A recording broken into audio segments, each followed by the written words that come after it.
Guaranteed one game.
Introducing Next Gen 50, the new home of school rugby.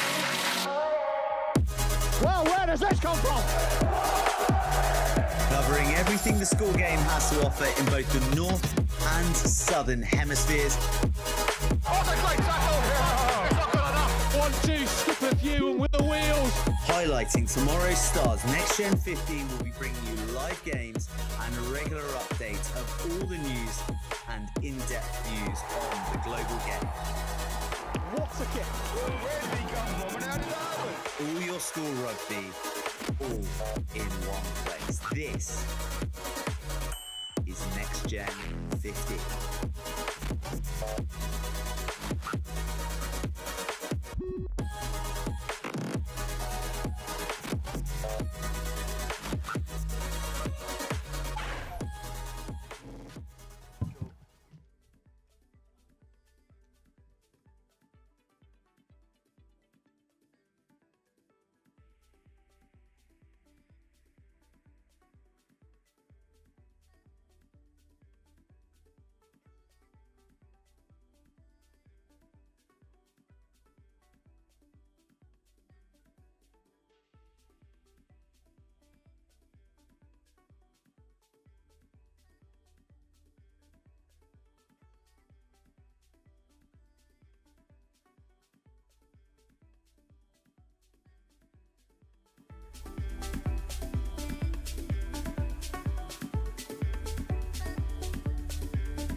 Hello and welcome to the Gordon's School Under-16 Invitational Sevens here in Woking.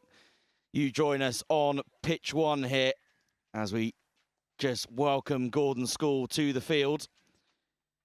First game here is the host Gordon School versus Portsmouth Grammar School.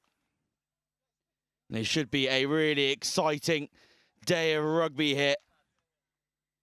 The real top level of the game. Probably one of the first outings for sevens for some of these lads after this 15 season, getting ready for some of the big competitions. Should be a real cracking day. As we just have our referee join us on the field. Harry Groves, the first referee today, usually operating on the group in the Midlands. As we are about to get ourselves underway here. Portsmouth Grammar School in the red strip, kicking from left to right on your screens as the referee gets us underway. A nice high kick, but just not going the 10 metres. So as is in the game of 7, straight away, we end up with a free kick on the halfway line. Gordon's trying to take it quickly, but just not quite well enough for the referee. Taking it forward up to the 10-metre line. Portsmouth Grammar School just trying to hold their defensive line, giving them the space. And a penalty straight away there, not releasing from Portsmouth Grammar School. So Gordon's get the penalty, and off they go. Bringing the ball down to this near side now. Oh, strong tackle there. Yeah, and good work to get over the ball there. The space in the 7s game is so key. Being able to use that to get over the ball and try and win that turnover is key. So they come down the near side. A little waving along to the fans on the side as he goes over. Oh, nearly caught by Gordons, but safely under the posts. So the first score here going to Portsmouth Grammar School. Just shows you how quickly things can change in the game of 7s. Initially, so much power and dominance from Gordons. But give them an inch and they'll take about 80 yards up the pitch. See that quick tap there from the penalty and straight forwards. It's a good strong tackle, but the ball is released and shipped out to the wide channel before he paces through to score. It's a good start for Portsmouth Grammar School here. Couldn't have the extras, so it's 5-0 here to Portsmouth Grammar School over Gordons, the hosts. As Gordons receive the kickoff and take the ball up to their 10-metre line. Taking the ball forwards, trying to take all the space in front of them before they look to move the ball out to the right-hand side. Some nice feet and breaking through the first tackle and driving through the second. Stay now. Some good support allows quick ball for Gordons here. Can they find, exploit some space? That's a good wrap-up tackle there from PGS. Oh, the ball just spilling out the back of the ruck there. So Portsmouth Grammar School now have an opportunity with space on the far side. Some lovely footwork. Oh, he's going to get all the way. It's a penalty. And I think, yeah, it's going to be a yellow card. Wait. 2 minutes in the bin. Seatbelt tackle on the line break. Broken through the line. And as the referee indicates there, there's a seatbelt tackle just over the shoulder. Back on the line. Easy penalty and an obvious yellow card for disrupting a good try-scoring opportunity. As Portsmouth just look to carry that ball forward, using some pace, but just short there, says the referee. Oh, and they dive over. And they manage to get their second try.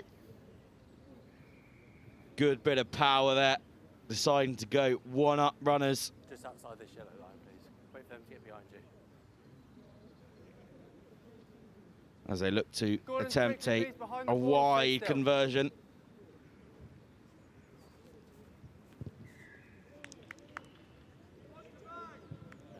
Nice strike, but unfortunately didn't have the legs to get over the post, so we stay at 10-0.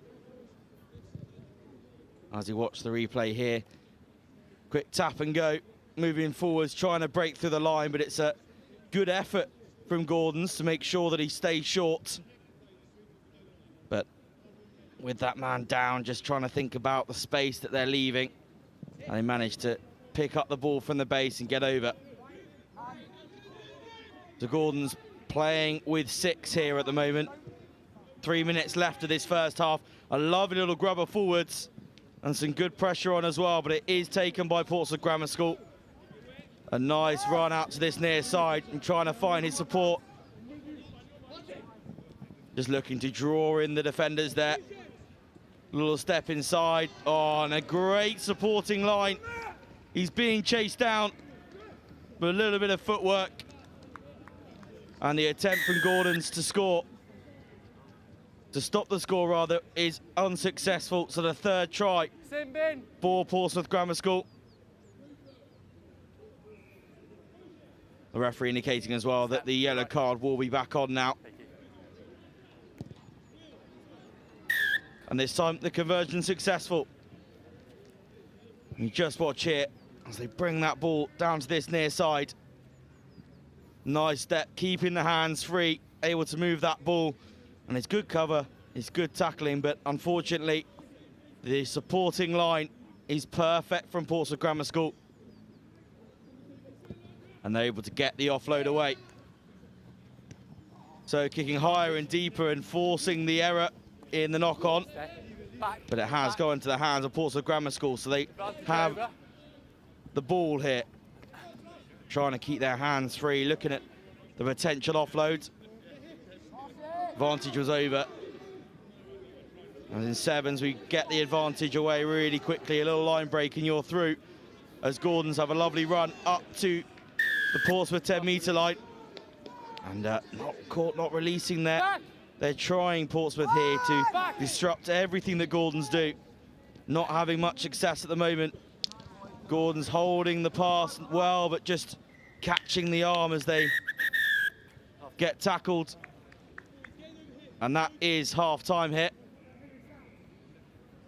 So Portsmouth Grammar School, 3 tries and a conversion in this first half.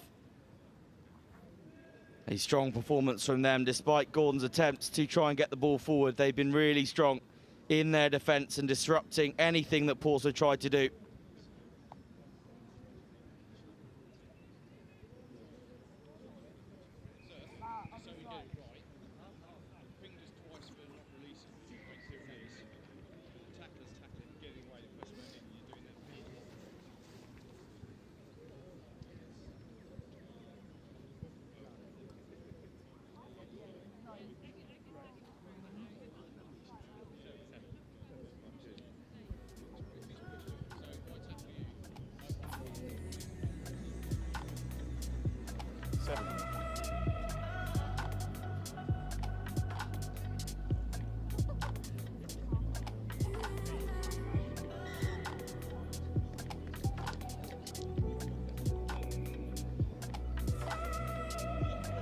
They're about to get back underway here on pitch 1. Portsmouth Grammar School having a more dominant first half.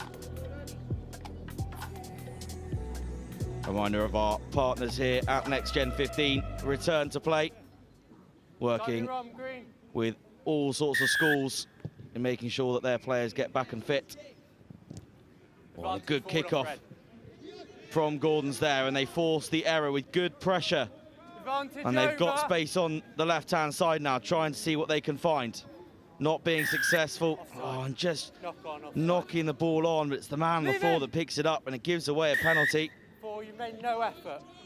They've just made no effort to get back on side there, so forward we go, 10 metres for the second penalty. And see just how quickly penalties are given here in sevens, and again, really great work from Portsmouth Grammar School. They really know how to move forward, take out that tackler and keep their hands free to release the ball and offload into the hands of a supporting runner. Conversion successful. 4 tries now. You can see here they initially go to the left-hand side and then pull across to the right. It's that first missed tackle from Gordons, which means that his supporting man on his outside has to cut in and take the man out. Allows him to offload the ball to his supporting. And just gets through, dots it down under the sticks. So not 10 from the kickoff. Come back for a free kick again, same in the first half. And the yellow spot must leave your foot. Gordons look to come down this near side, seeing what space they have. As they just try to use a little bit of footwork here. Oh, nice. Oh, that's great footwork. Can he finish? Good tackle there. Wrapping the ball up, he can't offload But Gordon still have it, and they have the space. Oh, ball not going to hand. Oh, just not coming off here for Gordons. They're doing so many good things, just not having the execution at the end. That's not your ball. And so we'll have our first scrum of the game. Let's go quickly. Roll in. Stay blind 9. side. Need a 9. Crouch. Bind. Set. So Portsmouth Grammar School here deep in their half. See what they will look to do with the ball. Rare in sevens, you'll put boot to ball, and so they go route one, trying to go up the middle. Gain some good ground there, so they've made well of possession here, but a little bit isolated. Yeah, and giving the penalty away for holding on. Stay. That's what happens when you get isolated in sevens. Oh, but a crunching tackle there. No hands. And great counter ruck. Be really careful in attack not to switch off. And through they go. Oh, just grabbing onto the tails. But sadly, not able to bring the man down, but Gordons aren't giving up. Goodness me. Great chase down. But it wasn't enough 19. to stop Portsmouth Grammar School. Let's just think about what we're doing. And they get over for their 5th try.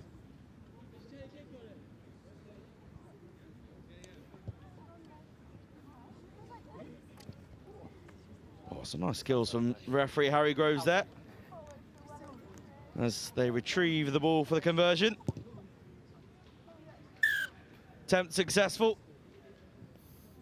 You just look at the replay here.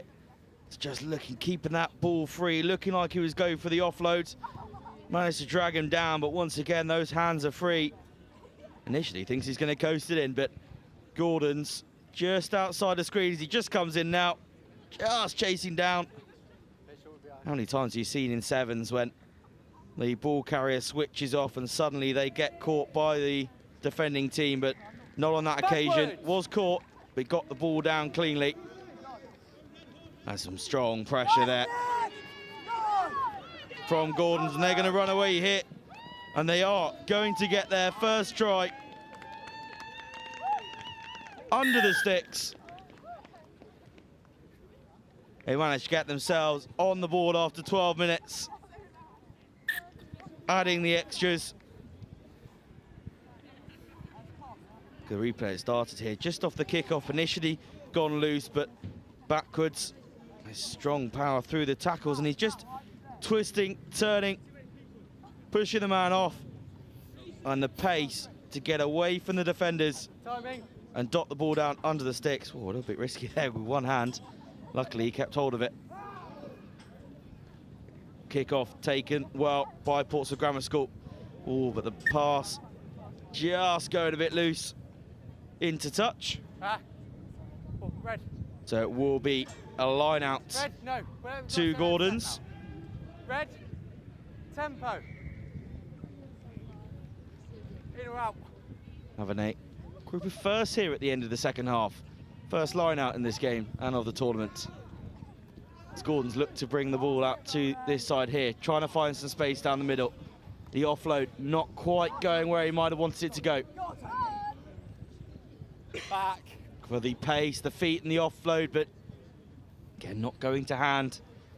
Going backwards here, Gordons, they're going to need to do something. Oh, good wrap-up tackle. Holding. And then okay? Portsmouth Grammar School straight over Okay. to get that ball. You all right? Great turnover, they're doing really well. You can just see them waiting around the ruck. As soon as that tackle's been made, they're looking to get over and onto that ball. And they're doing so really successfully at the moment. Green on that edge, Opting please. to kick to the corner. What? Yeah, he's a prop. So a line out here with 20 seconds left of this first game. Well, if I went on the Leo, what would I do?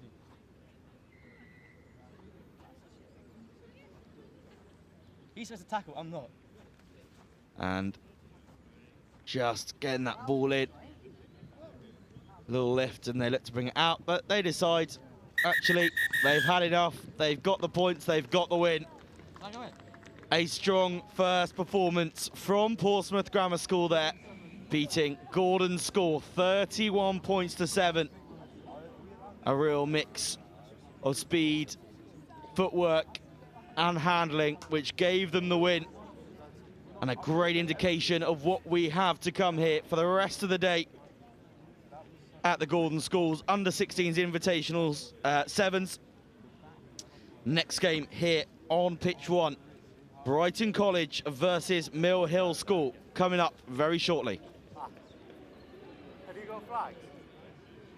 Yeah, just use these ones.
Welcome back here to our second game at the Gordon's under-16s Invitational 7s. Brighton College versus Mill Hill School as we get ourselves underway.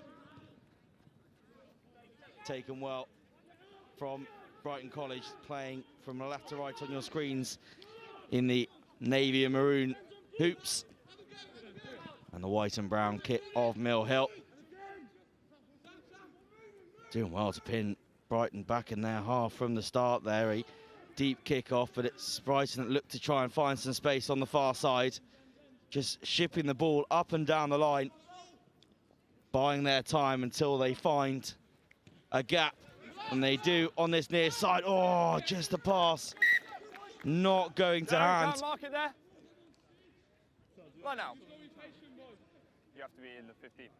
So, yes. a line out. In the channel, and you need a line. Touch them. Step out. Step out. To Mill Hill School. Just go into the middle. Thank you. When you're ready. Nearly a little bit of a wobbly lift, but he gets up and gets the ball. Oh, some great footwork and pace, just running around the defenders there. Oh, and they're finding the space on the outside. And they get the first try in the corner. Goodness me, the pace.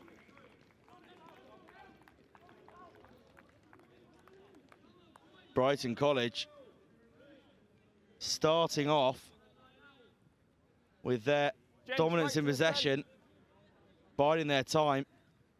Suddenly, Mill Hill School have got the first try. It's a wide conversion attempt. decent height, but not got the direction or the distance. And gives us a chance to introduce our referee as well. Nathan Howarth, usually plying his trade in the national leagues. Just watch from the line out there. Well, ball doesn't quite go to hand, but well taken. It's just that step and pace round the outside. And a little step inside and a push off of his left foot and out to the outside channel to score in the corner. But Brighton have decided that they aren't going to let Mill Hill School do that to them. And they have gone straight up the other end after the kickoff. Adding the extras and putting themselves straight into the lead. Goodness me, I barely had a second to look at the screen. Kick forward, taken on the 10-metre line. Just popped up and then just broken through that first tackle. This is the thing in sevens, as soon as you break through a tackle, the space just opens up. And you have the pace and you back yourself, you'll get over for the try, and that they did. 7-5 hit to Brighton after 3 minutes. As, oh, the loose ball from Mill Hill just gives Brighton their second try. Goodness me. The ball just popping up. Pounced on by Brighton. This time decided to take a little bit more time on the conversion attempt.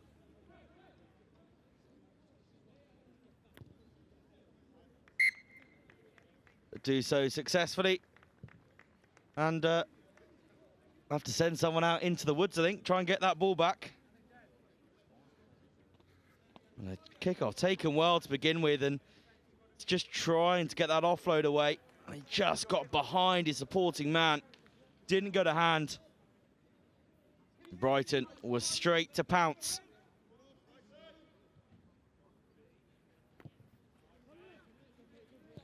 Kicking deep down to the 22. Giving Mill Hill something to think about here. Oh, they've gone for the boot. Bounce in space. Oh, and the bouncers work for them too. Good defence though from Brighton. They got back and put that pressure on. And that pass just drifting out in front of him there. Couldn't quite get his hands to it. There's your mark.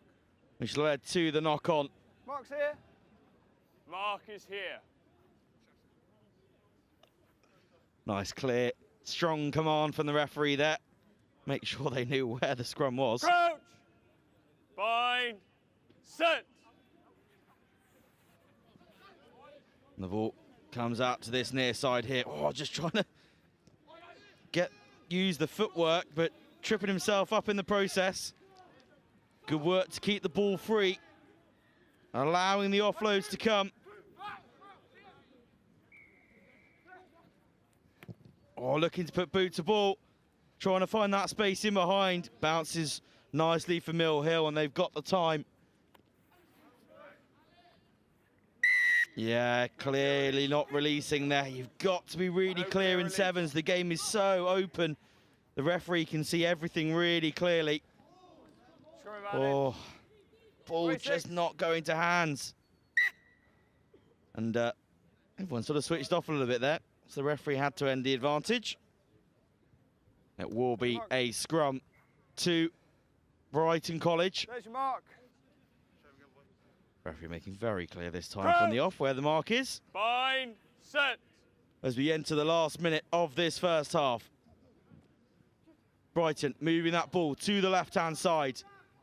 Trying to find a bit of space. A little step inside. Oh, the ball coming loose again. Always under pressure. Scrum. Few handling errors costing both sides here so far. Scrum. It will be a scrum to Mill Hill with 30 seconds on the clock. Mark.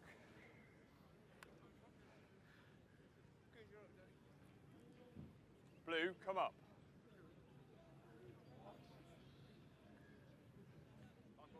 Crouch. Bind, set. Oh, a strong push there from Brighton, but the ball comes out the back for Mill Hill. Has a nice little bit of footwork. Steps inside, still going. Just trying to use his support now, trying to find the space. Good work and a good idea to offload off the floor, and a lovely offload behind him. Goodness me. What a beautiful offload. And through to score. Half time. That gives Mill Hill their second try. And you'd hope they get the conversion as well.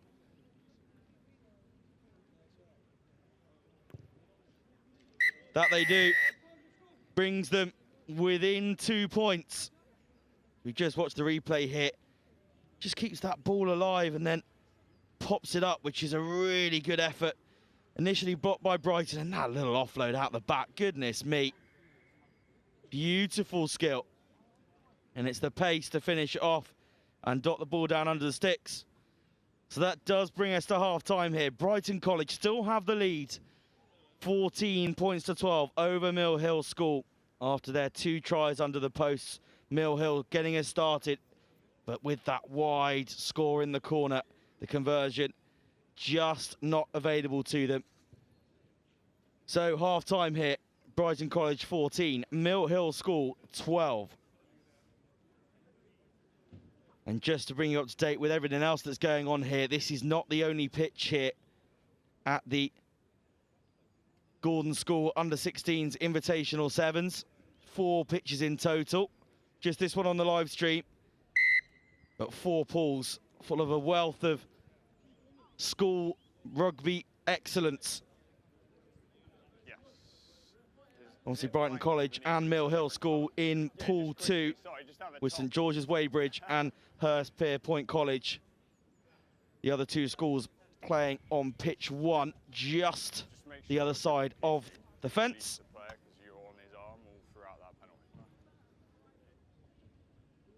As we look to get ourselves back underway here for the second half. And will be Brighton College that get us underway. Kicking from right to left on your screens. Kicking deep into the Mill Hill 22. Oh, nice. Little kick forward and taken well by Mill Hill. There's a little bit of footwork trying to get round this defender. Doing well initially. Brought down in the end though. Brighton trying to get onto that ball and look for the turnover, but Mill Hill with some good support to get over and protect that ball. Tries to go for the dummy. The ball spilling out the back, but taken well still by Mill Hill. Under a bit of pressure here, going backwards. They look to go boot to ball again. This must be a bit of a tactic from Mill Hill because few kicks now they've decided to put into the game.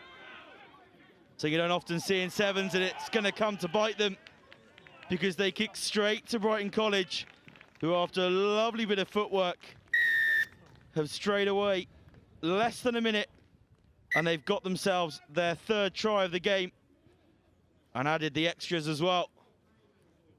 You just watch it. Yeah, it just goes to conversion, the kick rather. And it's just, a little bit of dancing feet, left to right, and off he goes. A little step and stick on the afterburners. Beautiful stuff. This is why you don't often see kicks put into the game of sevens, because the amount of times that you've given so much space, as the referee just makes sure that the player receives some treatment. A little bit of blood, so the replacement comes on. And we look to get ourselves back on the way. Kicking very deep this time, obviously deciding that it worked last time. Try and see if it'll work again. And you can see Brighton College here, complete difference compared to the 15s game, the sevens. Trying to make sure they hold that defensive line rather than rushing up, leaving gaps. You have to make sure you work together as a full 7 players to ensure defensive success. Putting a little bit of pressure on there, working together, working hard, taking those tackles when they need to. Going for a 2-man tackle there, ensuring he can't make the offload. Great low tackle. Yeah, and that's always going to be a penalty for holding on there. See how quickly in the game of sevens you end up giving a penalty away for holding on. No hesitation from the referee. And they kick to a corner. It's a decent kick too. Very decent indeed.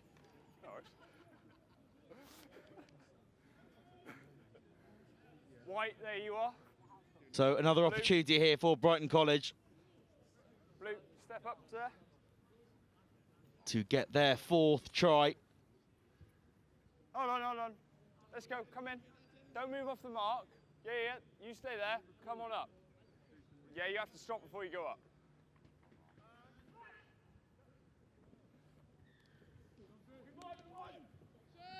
Moving the ball out to this near side. The pass going a little bit high and long there, but still got the space, and a strong handoff allows him to get through. Eventually brought down. Yeah, anything on the floor there is going to end up holding on. Good work to get around the defender there. Oh, and brought him down. Keeping the ball alive, but yeah, it was a high tackle. Penalised by the referee. Oh, both players being sold there, just trying to pop inside.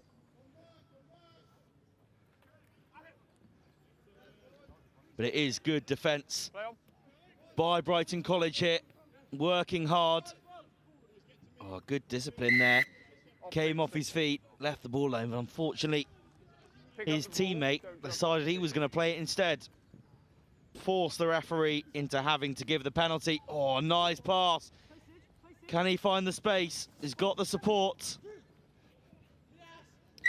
Ball comes loose and it is forwards. Oh, unlucky there for Mill Hill.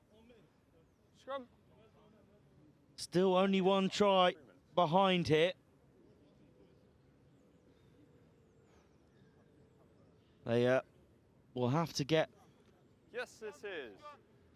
a little bit extra. They'd have to score 2 to be able to take the lead. Some pressure they can put on here on Brighton College. Oh, ball going over his head, but backwards says the referee, so we play on. Just trying to use the footwork, got some good support that are wrapped around, and bit of space on that left-hand side. The coming over to cover, but looked to put ball, boot to ball. It's gone to ground, but tripped himself up there, I think. So Mill Hill are able to secure successfully. 200 attempt, just a scrub. Unlucky there from Brighton. Good work to go for the ball, not to go with the one hand. Went with 2 to try and legally intercept, means that it would just be a scrum to Mill Hill. And with just over a minute left on this game, We're back here. Brighton will be hoping that they can keep Mill Hill down this end of the field and seal the win. Set. But sevens is such a quick game. And that was such a strong scrum. Oh! Real strength in the scrum there to drive Mill Hill off. But Brighton just dropped the ball as they passed it to the outside. So another scrum to Mill Hill. 30 seconds left on our clock. Set. The ball goes straight out the far side. We're going to bind up. The referee just making sure that the binds on this near side are much better than they were on that last scrum. Caused a few issues. We're going to play on from that one. Just snuck through the prop's legs. Oh, and a lovely little dummy to get round the outside, but hasn't totally sold him. They're going for the pace, but it's a good chase back. And that is going to be a yellow card. He has to leave the field first. It's quite simple. It is. Offside 2. Are you ready? Tried to block that ball, was clearly within the metre. Trying to use the old Italy tactic, I think, there. And the referee was having none of it. And he gets 2 minutes in the bin for his sins. So unlikely he will rejoin us in this game as we have ticked over those 14 minutes now. So a chance for Mill Hill just to get themselves a little pride try at the end. They won't be able to get the win here, but they have an opportunity to do themselves justice because they have played mightily well. Tackle! Tackle called by the referee. Attempt to try and hold the ball carrier up there from Brighton. Try and force him into a maul and win the turnover. Strong tackle. Good option to offload it there. Saw the threat coming in of the Jackler. Despite having a man up here, Mill Hill struggling to find a way through. Keeping that ball alive though. Oh, nice pop inside. And they will be through to score Time's dead anyway. their third try, and that is confirmation from the referee that this will be full time either way. So the conversion will take them within 2, but not enough to get the win. Conversion successful, but that does bring us to full time as we look at the replay here. Just keeping the ball alive, Mill Hill. Little no-look pass there. Just keeping that ball alive, popping the ball up, trying to keep it moving. Just pumping those legs and power through and score under the sticks. It gives them that third try, but not enough to get them the win. So Brighton College here, game 2 at the Gordon's under-16s Invitational Sevens. Brighton College 21, Mill Hill School 19.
So third game here on the Gordon's under-16 Invitational Sevens. Sherborne School versus Framlingham College.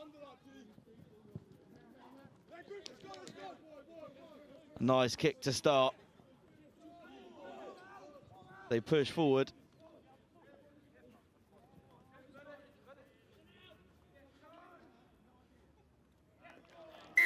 In touch. Just there. It's you. Framlingham Guys, one of you in the 5, please. One of you in the dark navy. Sherborne Sherborne in the light sky blue. They move the ball out from that line out. Oh, great use of the ball, just trying to tie in that defender, and he does well. Oh, he's going to get chased down. Referee right on the spot to award the try. Great work there, just offering the ball, keeping his hands free. Thank you. Defenders, no option to just hesitate slightly and allowed that gap. It was good pace to chase him down, but just not enough to stop him as the conversion goes wide. A quick look at the replay. Oh, gone for the little underarm throw into the line out. Looks different, but totally legal. And you can see there, just keeping that ball out in front of him, and it's just that step round the corner. Good work to get round, but he's just got the ball down. Tries to wrap it up, just not successful enough. So, Framlingham up 5 points to 0 here over Sherborne, their first try. As Sherborne take the ball up to the halfway now, but it is stripped by Framlingham. And they do well there. Trying to move that ball back out to this left-hand side. Sherborne decided to go 2 on him, but the second man was just too high in the tackle there.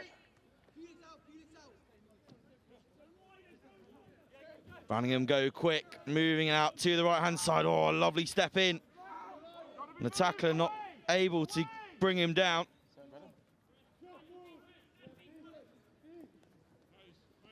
Oh, and that ball swung out to the left-hand side. Good work by Sherborne to bring the man down, a strong tackle. And it's been stolen in the tackle as well. They move the ball over to the left-hand side. Battle of pace now. And Framlingham get there well and strong, but it is well supported by Sherborne. Get over and protect that ball. Just taking their time, looking at their footwork. A nice little offload over the top of the defender. Oh, tried to draw him in. But the ball popping into touch. Not touched. Oh, and Framlingham taking a quick line out there. Trying to keep that ball alive, keeping pace in the game. Being wrapped up here, trying to be held up by Sherborne. Tackle! But he is brought to ground.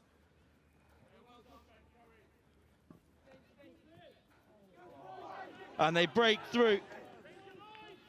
And they get their second try.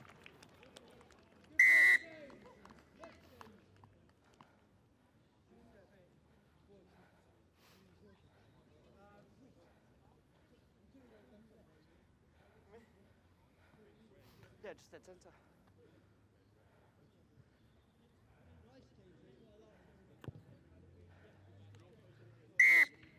Adding the extras there. As we just go to look at the replay. So he tried to hold him up there, Sherborne. It's just that step back in the other side. And again, offering that ball out and putting the pressure on. The speed comes through. Guys, off please. And scores under the post. Whenever you want to go. Time wasn't off. Referee keen to get underway, which is what we like to see. Play on, timing was good. Oh, good timing there on the tackle. Didn't really get much into the air, just got lifted one leg up, so tackle was legal. Sherborne still have possession. So they move the ball out to this near side.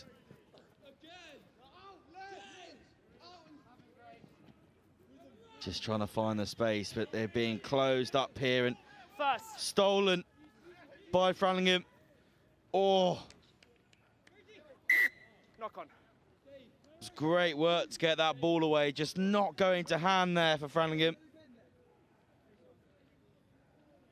And giving away the free kick, the line out, sorry, the scrum rather. Goodness me. Right near that touchline. Couldn't tell quite what had happened.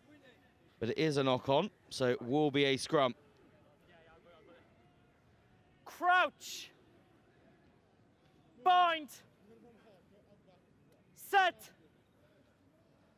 Ball pops cleanly out the back of the scrum. There's a monster of a pass from the base. Just running through, breaking through that first tackle. Scrum advantage. Just lost the ball forwards. Go for the dummy. The advantage is over. Backwards. Lucky there that that ball came backwards. You must come in through the gate. Thought he could just tip that ball back and he'd be right with his feet if he could. But unfortunately, he's come straight through the side. Not 10. And then no. Here, you've been yellow carded. It's the same player Guys, 2 more meters. who then wasn't 10 meters back. I didn't even think he was 2 meters back. Back. So, second penalty, and a pretty clear and obvious yellow card there. So Sherborne down to 6 for the next 2 minutes. Certainly the remainder of this first half. And what an offload through the tackle there. Goodness me, you thought he was down and out. And it's going to be a penalty try. Pretty sure for the high tackle. Sherborne. Yeah, you're off. High tackle. Is going to go down to 5. Yeah. Off, please. Yellow card awarded. Hey. Penalty try awarded. Not another word. Not another word. You don't use that language. Yes. Clear and obvious, but that does take us to half-time here. So, Okay. a calamitous end to the first Please, half no there. opinions. But Framlingham College, dominant in this first half, coming out over Sherborne School, 19 points to 0, with the second half yet to come.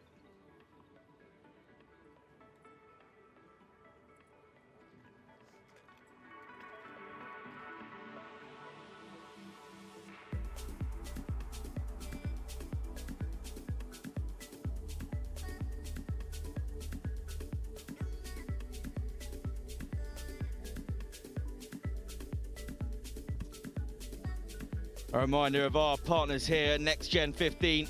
Return to play, the UK's leading sports medicine provider for schools. Working hard to keep all these young players fit and healthy to play the game. Been working with us to spread their awareness and make sure that all of these players are nice and fit. As we just look at Sherborne there, having a quick chat. And our other partner, Limitless Kit, providing us with some lovely bits of kit, let's say. We're all the team here looking beautiful in their new stash, and keeping us nice and warm here as well on a sunny but chilly day here at Gordon School. Make sure you check them out, www.limitlesskit.com.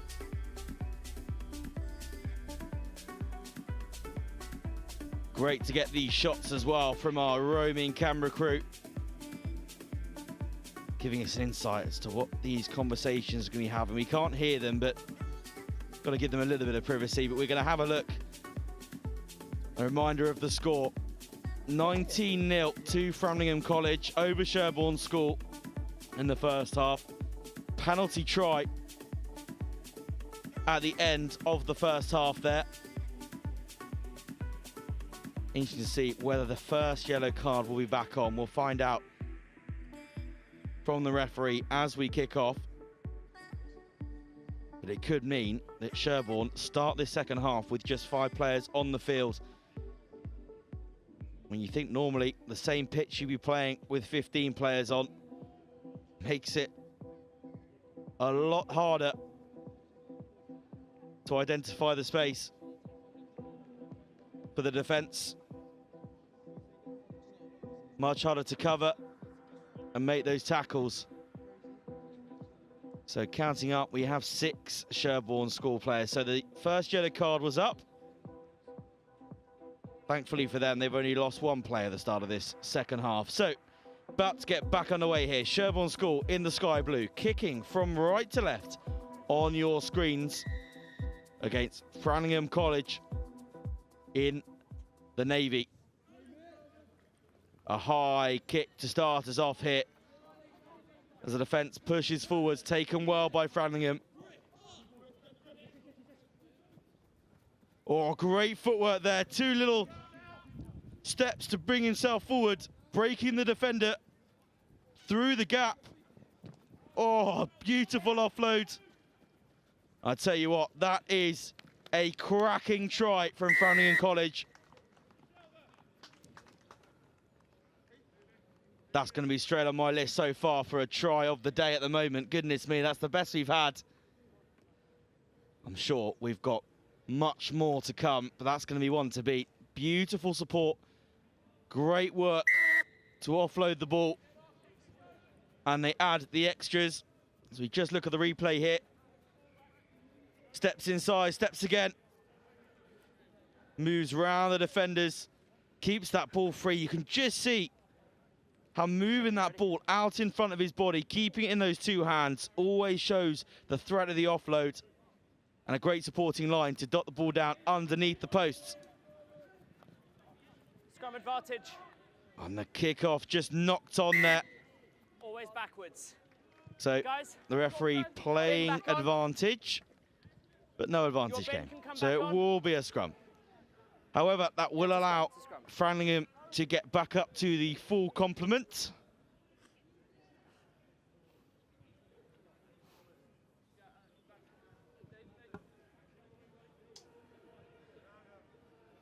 Guys, 5 meters, please. Are you in the scrum? Are you? Okay, yeah. So stay within the scrum, yeah. Crouch. Bind. So a good platform Set. here, just outside the Sherborne 22. And they go down the blind side. A little dummy and nice feet to break the tackle. And Framlingham are going in for their 5th try. Wow, really showing some great skill here today.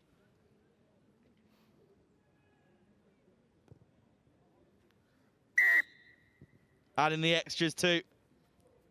So we can watch here just off of the scrum, taking the ball down the blind side, just getting that pace, just breaks through to the left, breaks the tackle, and dots it down under the sticks. A little bit of gamemanship there as well, taking his time, not rushing through the process. When you've gained a lead like this in 7s, you can play the game cleverly and comfortably.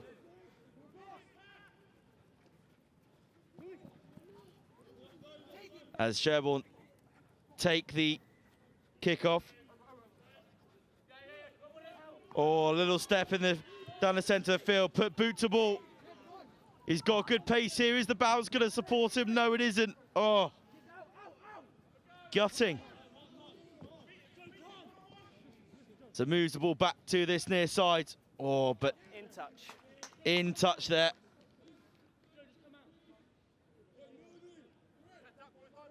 And so it will be a Sherborne line out. Yep.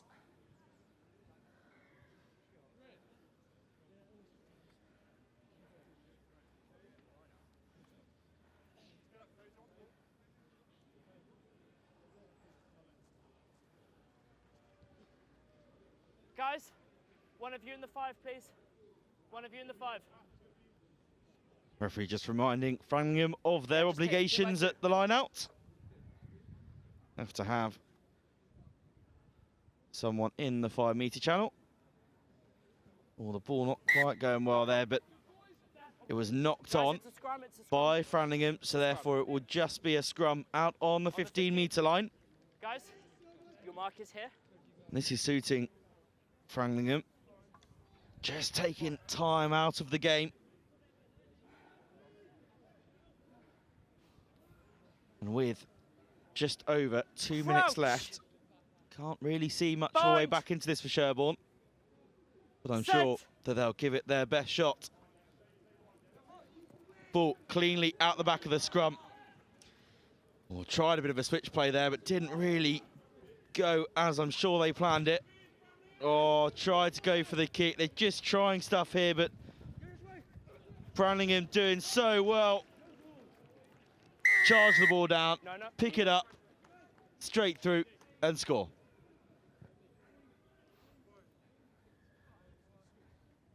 Great work, great support. Guys, can you move out of the way of the kick, please? And with a minute and a half left on the clock, they add the extras. Just look at the replay here. Yeah, the ball just going out, and his teammate, his supporter's not quite getting behind. Opts to put boot to ball, but he's a tall lad there from Framlingham, and he just gets his hands up, blocks the ball, allows his supporting player to take the offload off the floor and score their 6th try. So Framlingham leading by 38 points to 0 here over Sherborne into the final minute. Sherborne trying to get something out of this game, trying to get themselves onto the scoreboard. Some nice offloads. Flat, says the referee. Oh, the offload just going straight to Framlingham, gifting them possession. Going to allow them one last attack. And if we know anything about Framlingham so far, it's likely that they're going to be successful. High tackle on him. That was you. High tackle, says the referee, so it's a penalty. Back here.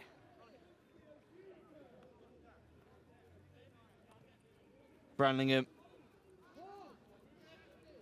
just running out the clock now, trying to look for that space on this near side. I think he may as well go for it.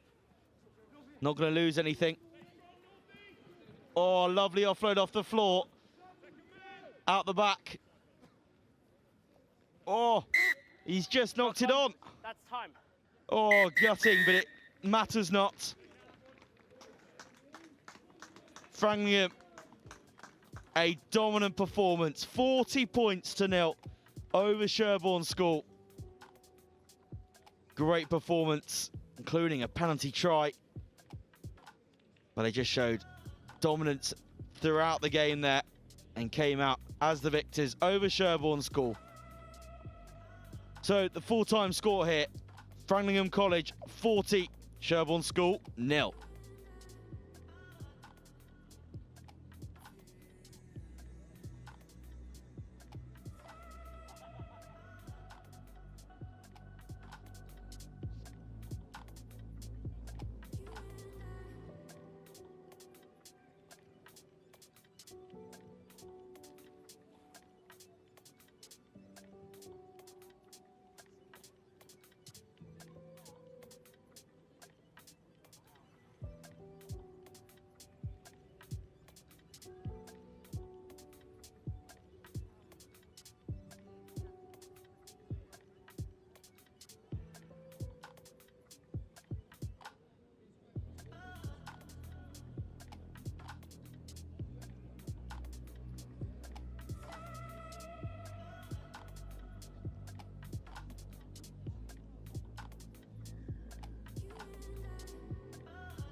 So we are about to get ready for our fourth fixture here today. Ipswich School versus Seaford College here at Gordon's Under-16s Invitational Sevens. Your referee, Ben Simpson. Kicking high and short. Forcing the knock-on with some good pressure. Just using the footwear there to try and keep the defence honest. And a lovely kick through. Oh, straight onto the scoreboard. Ipswich starting as they will mean to go on with a great score.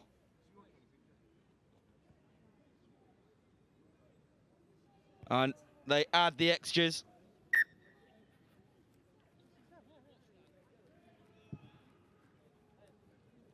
You look at the replay here, yeah, just going up high on the restart, knocking the ball on, some good pressure from Ipswich, and they just tried to bring that ball out to this near side. Lovely step inside, and it's a beautiful grubber through. He knows that they cannot touch him, and dots the ball down over the line.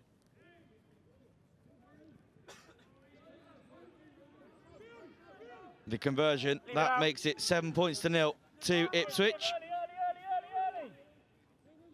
As Seaford receive the ball.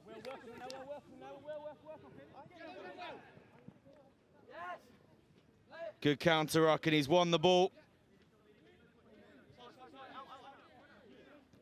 And Ipswich now have an opportunity in Seaford's half.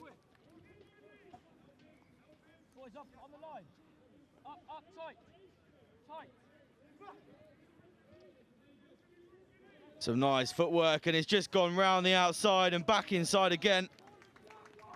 Dots the ball down under the sticks, and it's the number 7 again. Both tries scored by the young man there. You would hope he can have the extras.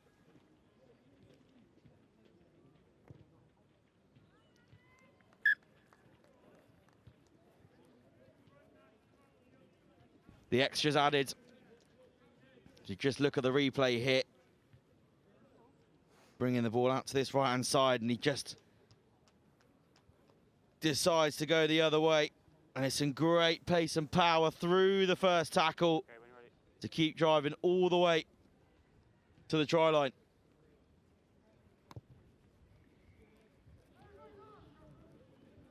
Once again, going for the high kickoff, and once again forcing the error. Ipswich know how to win the ball off of a kickoff, that is for sure. Great pressure.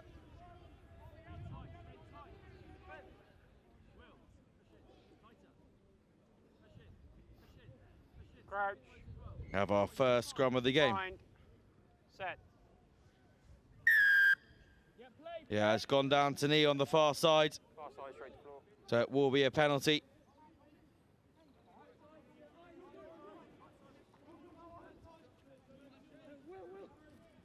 Moving the ball to this near side here as they step back in. Seaford with the first opportunity on the ball.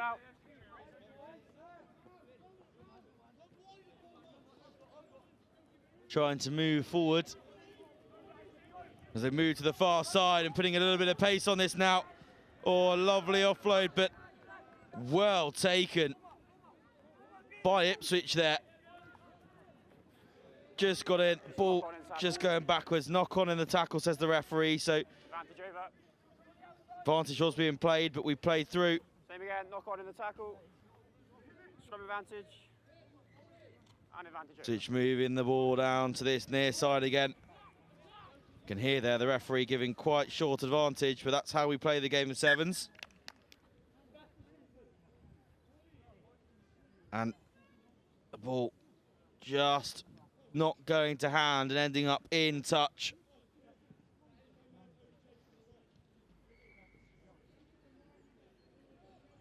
So it is a Seaford line out here on this near side. Yes, one of us drop. 15 metres into their own half.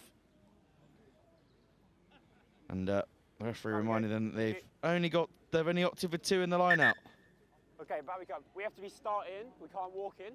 So then we get 3. My mistake. Let's come in early, please. Referee just making sure that knows exactly who's going to be in the line outs. Looked like only 2, but then we had a little bit of someone drifting in. Oh, great offload through the tackle. Oh, he's tied to the touchline. Can he finish it? Get an offload away again. And another to get the ball down over the line. Great work from Ipswich there to keep the ball alive.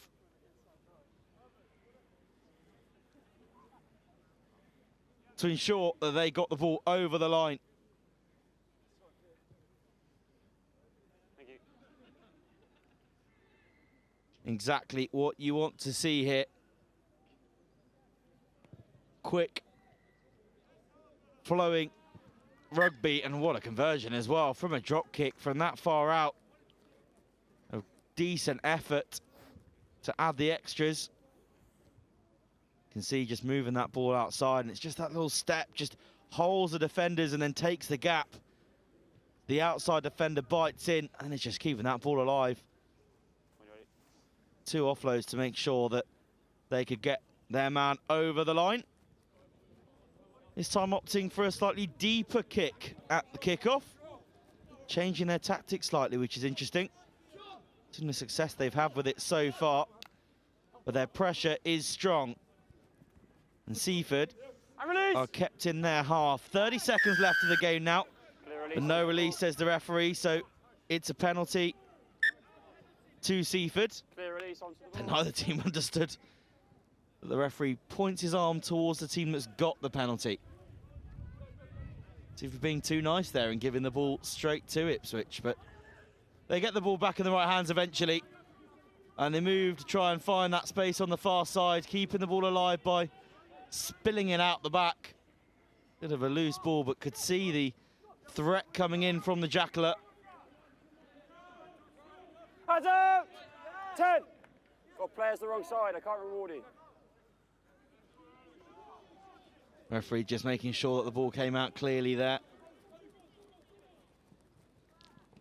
Taking the space on this side, drawing those defenders over, keeping the ball alive, but just ending up in the knock-on, and that takes us to half-time here. So Ipswich have pushed their way out, a 3-try lead, 21 points to 0 over Seaford College in this first half. Seaford showing us glimpses of what they can do, but just not being able to get over the whitewash. And so it is Ipswich who have the lead here in the first half.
So back for the second half.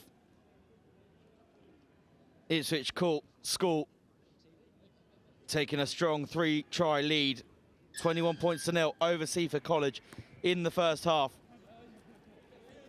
Seaford get their first opportunity at a kickoff. Opt to kick deep into the 22 of Ipswich. Oh, tried to get the intercept there. Is that going to leave them a bit short on that far side? They work hard to get round to cover. Good work to keep that ball alive as well off the floor. Nice tackle. They look to move that ball onto the far side, trying to find the space. Stronger defence this time from Seaford. First man wins the ball. As they try to bring it to this near side. To find the space. Oh, great work to keep on his feet. Entry and holding on. Even better work to get over the ball. Entry and then holding on. And win the penalty.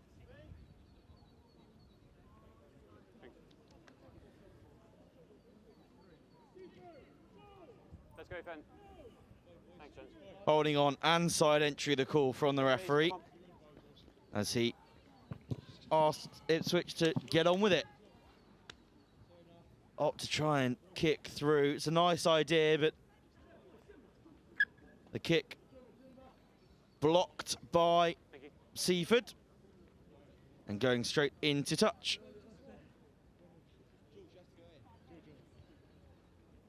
So a line out to Ipswich here. Use the blue line, mate. Just inside the Seaford half. An opportunity to try and find some space to get. Too early timing, you lifted it before. Just not getting the timing right there. Can't lift the jumper in the line out before the ball has been thrown in. Great work to get up and release and onto the ball. And the penalty comes.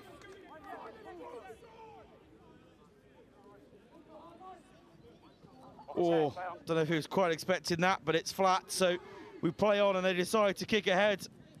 It's good chase here. Oh, not quite going to hand and just tipping forwards.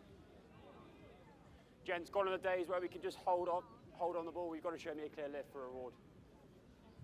Referee just reinforcing there that if you're going to go for a jackal, you've got to actually try and jackal it. You can't just get your hands on and hope the referee's going to give you a penalty. Crouch. Bind. Set. Steady. Straight through, the ball pops out the back. Seaford. As they look to put the power on. And it is a high tackle. Here's a mark. The referee awards the penalty. Okay, that's twice now. It's got to leave your hands. The next one will be more. May seem a bit much at times that the referees always have to bring it back, but this is age grade rugby. We must reinforce that high tackles are too dangerous in the game and they have to get down lower, so the penalty is always awarded straight away as Seaford move that ball out to the far side. Great pace through the defence.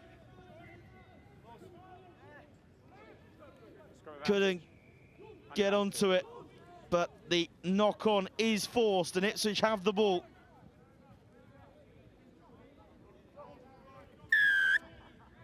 Let's try. Oh, it's not rolling away there. You can't go onto the ball.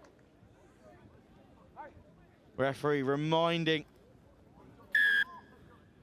of the process, but not 10 metres, so it's a yellow card. Really not what Seaford needed there. As they bring the ball back down this near side. Oh, just decided to go straight through the middle instead. Didn't even need his support. An offload on the tackle. And they get themselves onto the scoreboard again in this second half. Their fourth try for Ipswich.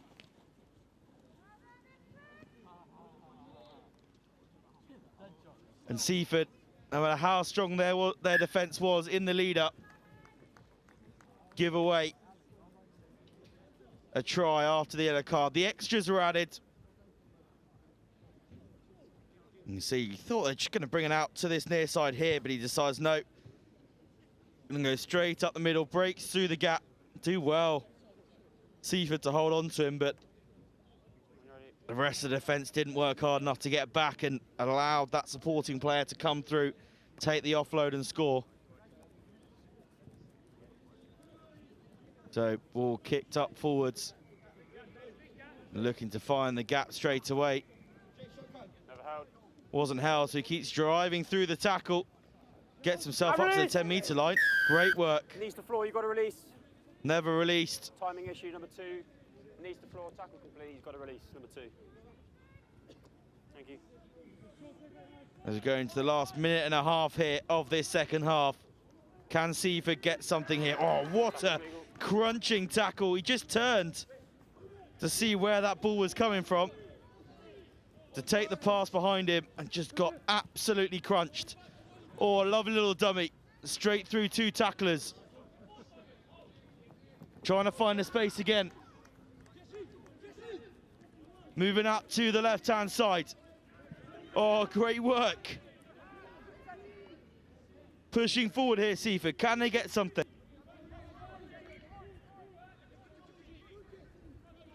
Using power, breaking through the tackle. Is he going to have the pace to get all the way? Yes, he does. The try awarded. And the players look absolutely exhausted, some of them. It may only be 14 minutes, but 14 minutes with only 7 men on the pitch Take your time, or take the kick quickly. for each team is difficult, and the referee just letting them know, if you take the kick quickly, we'll restart. If you take your full time, then it'll be full time. I think Seaford are going to go quick. Game will restart. Give it a go, and we will restart here. But this will most likely be last play. As we look at the replay here, just brought down there. Lovely little offload up. Keeps himself alive. Once again, the offload off the floor, and it's just a power through. Running all the way. A little bit of pace and power to get himself over the line. Seaford kick deep. Oh, he's got his hands on the ball. What a take. Ripped in the air, player. Great tape. Oh, he's just been ripped afterwards. And Ipswich get the ball back. You can't change your line and block him. Oh, rightfully so as well. The referee awards the penalty there. Oh, forward 10 metres as well. Is that a bit of back chat? No. So number 7 who's come back on, scored the first 2 tries for Ipswich, but has given away a penalty there right at the death. And it won't make much of a difference, but Seaford, oh. It's not in touch, the ball's grounded, it's a try. And it's a try. Thought he might have been in touch there, but no. Managed to stay in and get the ball down in the corner. Might be time, okay. And confirmation that that will be time after the conversion. Gives it a good attempt, but just not quite got the leg, so that is full time hit. And despite a little fight back at the end from Seaford, it is Ipswich School who take the win, 28 points to 10. And this Sunday morning here at Gordon School, the Invitational Under-16 Sevens is really hotting up. Some beautiful skill. So make sure you stay tuned for the next game.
Welcome back here for our next game at the Gordon School Under-16s Invitational Sevens.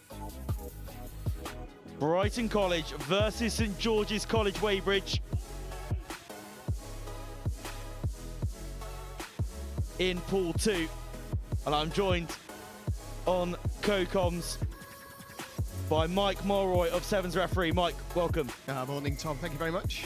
Lovely day for it again. Certainly is, and it's a little bit of chill around, but it's a lovely sunny day, so you get out in the sun and you can warm up a little bit. Absolutely, and I think the sweat's coming off people already, so it doesn't matter how cold it is out there. Referee Mike Hayes just starting now. RAF Corporal at RAF Halton. Great to see the wealth of match officials we've got here today from different levels and all around the country, brought in by Sevens referee. As St George's come down this near side. Oh, goodness me, they're going to get away with a try right from the start. It was strong off the kick-off, that, Tom. He held onto the ball well despite the challenge, broke away, defence all disorganised. Yeah, exactly that. We know how key the kickoffs can be, whether you use it to your advantage to try and put the pressure on, cause an error, or as we've seen in the last game, they managed to get up and steal the ball, which something. So look at his eyes on the ball all the time, hands there, doesn't give up, wins that chase. I think as well that the defending player there just took his eyes off the ball for a second, saw the attacking player coming forwards and just lost a little bit of confidence there and was able to get through and steal the ball. Let's see if it has a better go this time. Takes it well off of the kickoff. Taken to ground. And good work from the referee. We'll look at the process there around the ruck time. Yeah, absolutely. The first thing that's got to happen is the tackler's got to get out of the way. If you want to steal the ball, then the tackler has to get that area clear. Make sure it's a good competition. Nice and strong from Mike. Yeah, good decisions. Really key. I've already spoken today about the fact that high tackles in under-18s, you've got to give them straight away. It's really key to make sure we get them out of the game. Talk them again. It's the process again. Absolutely, and you know the jackler was good, but the tackler's got to clear out of that tackle zone much quicker. Certainly has. They managed to do it that time. Third time lucky, Tom. It's about working with your team, and they opt to go quickly here. And that's what's created the space there. And look, they're already deep into the other half. Slightly unlucky there to lose the ball forward. And just a correction.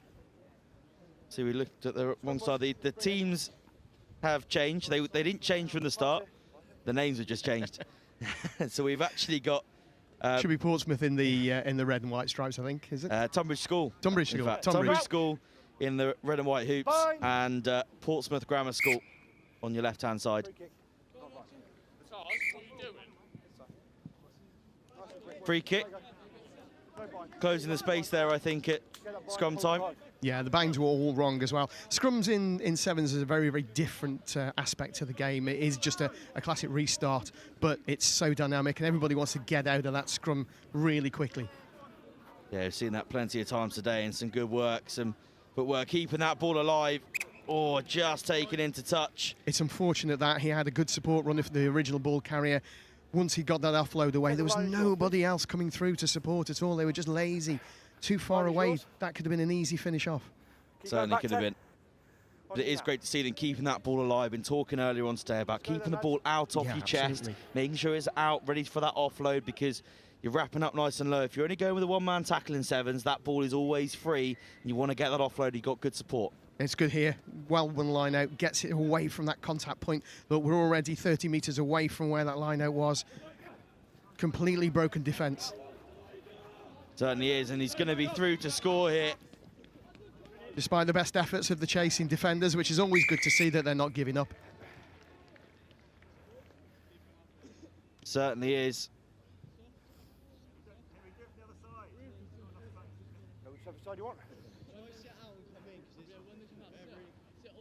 Great work there.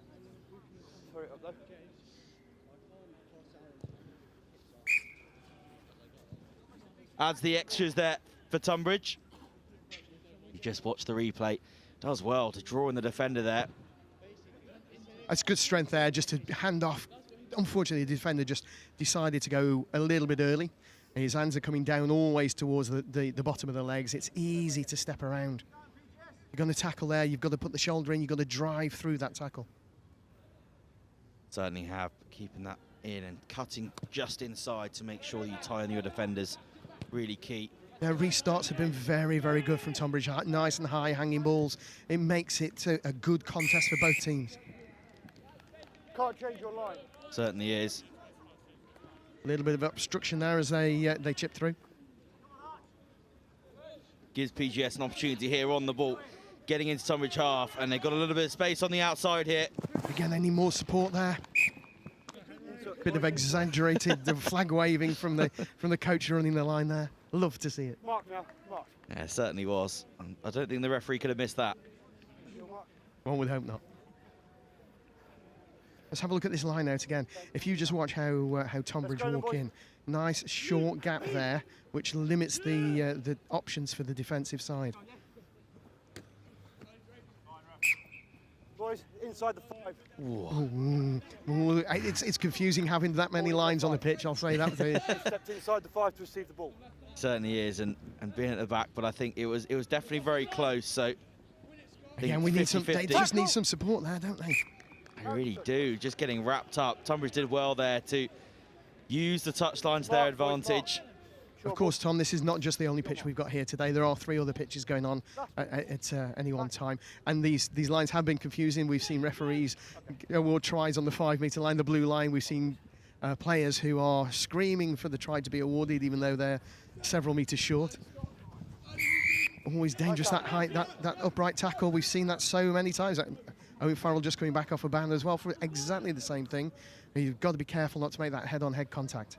Yeah, we know, obviously, big in the news recently, how high the rate of concussion is for those upright tackles, that head tackle. That's why they know that when the tackles are made up that high to both tackler and ball carrier, it's not just the ball carrier who's going to get injured there, it's the tackler as well.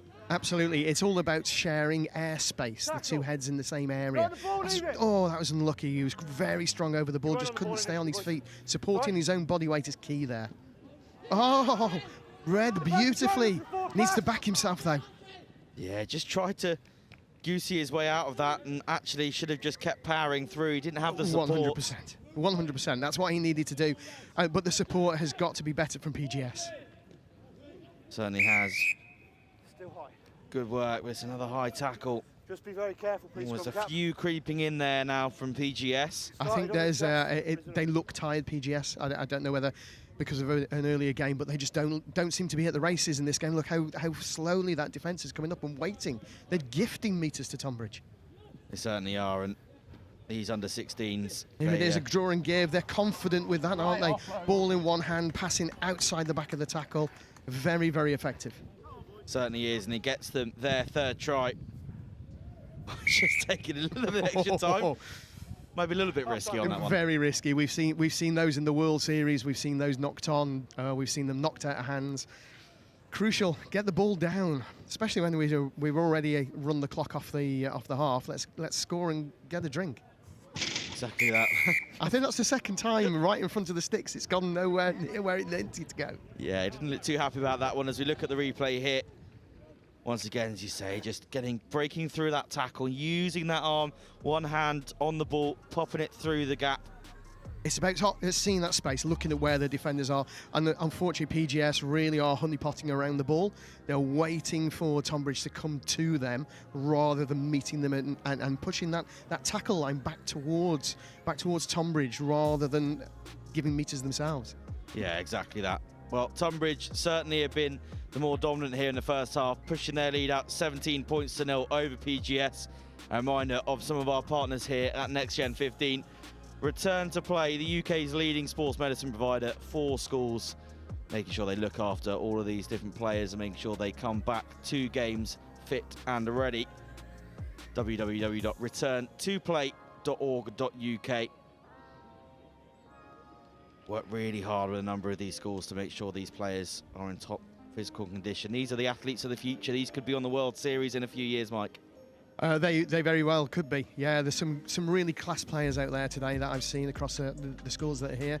There's a few that I think could set the world on fire.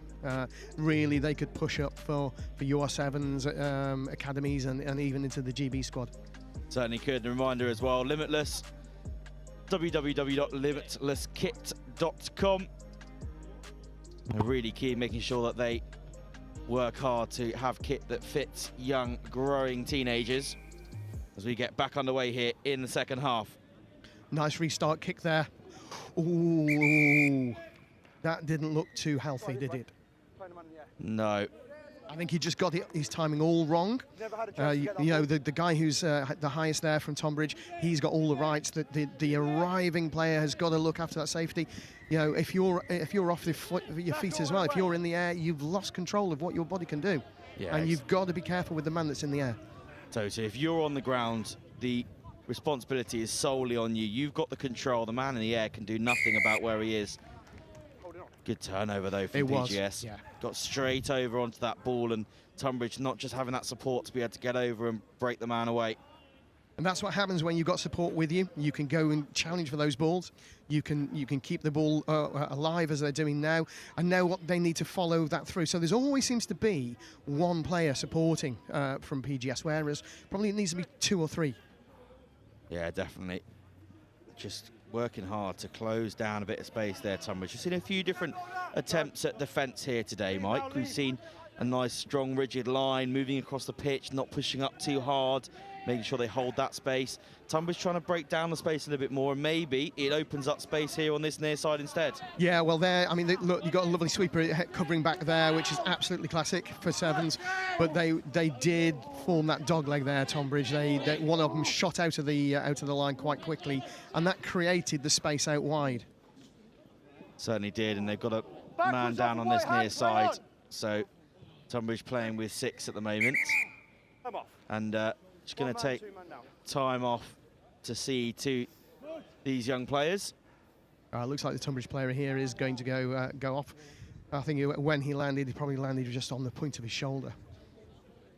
Yeah, just got to make sure that obviously the safety of all these players is paramount. There's no point keeping them on the field if they need to take a little rest. It will be scrum to you. Just wait and see what happens with your player.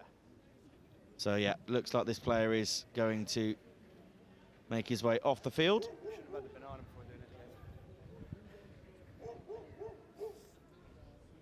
Good to see, though. I mean, we do want to play on. We have got medics here, as you can see, the ambulance in the background on some of the shots. But we do like to play on if we can. But great from Mike there, 2 players down. Really a good time to stop. And let's take time off, reset again, and make sure that the player's safety is most important. Yeah, if you can take that time, you know, we try and play through, see if we can find space. And if PGS had the opportunity there, you're not going to stop and go back. But in a case like that, you've got to play it down from both sides. The best thing to do sometimes, make sure they receive some treatment, especially at schoolboy age. Okay, boys, absolutely. Ball came out. Number 9 is knocked it on the floor. It's a scrum down. Oh, another scrum. Now, if we look at the scrum here, you can see what they're trying to do. They want to turn, Tonbridge want to turn PGS around to limit their options here. Okay, 10, no closer than you are now, thank you. Crouch! Bang! Set! Much cleaner that time. Nice strike of the ball. Came out the right way. Oh, and just holding on to the ball a little bit longer there and just creating the space through the middle, and PGS get their first try. Great strength to break through. Turning into those soft shoulders. He's got players turning the wrong way, steps in. That means that the defender finds it really difficult to turn and make a strong tackle. That's what we call the soft shoulder. Certainly is. The 9 working hard there as we look at the replay and look from the scrum. Ooh, comes out, nice strike. Pops out the back a little bit too quickly for the 9. Yeah, a bit too hard for him. He just gives that option, and you can see all those players turned out. They try and drift across to this near side, and it creates that space. As you say, Mike, the soft shoulder, they've got to turn to try and get over, and they can't get through as the power and pace from PGS is put on. Oh, unlucky. It was a good height, good option to go there. Just went straight into touch, unfortunately. Yeah, good chase as well from PGS, so unlucky that it went straight into touch. It does give Tunbridge the option here of possession. They look to move that ball around, trying to find the space. You can see them mind the gaps there, couldn't you? You saw the player before just look at the defenders, eye them up, and then take that little step inside. Oh, great work from the referee there to spot that. Forward pass. Scrum down black ball. Just seeing the forward pass. Perfect position. Really good work. And you know the referees have to work just as hard. You know the 5 games as well, each for those today, this afternoon, during this competition, and they've got to be at the top of the game all the way through, from minute 1 through to minute 14 of every game. They certainly have got to work extremely hard. Ball pops out the back. Unfortunately, he's still on his own. Oh, great tackle into touch. Great work. Good work from the forwards coming out of the scrum. They were the only ones that were backing him up. I don't think that was a pre-planned play. I think that took the rest of it, the PGS players, by surprise, because nobody was filtering around on the blind side. Yeah, I certainly think so. And it just means that Tonbridge now have the line outs. Not straight to his outside hand. Scrum now. Not straight, so that will... I mean, technically, he is right. He was straight to the outside arm. The one thing I'd say there is if the other team doesn't go to compete, then what are we suggesting? We're saying, well, you have the ball anyway. Fine. It's a marginal one. It's a 50-50, that one. But he's not wrong.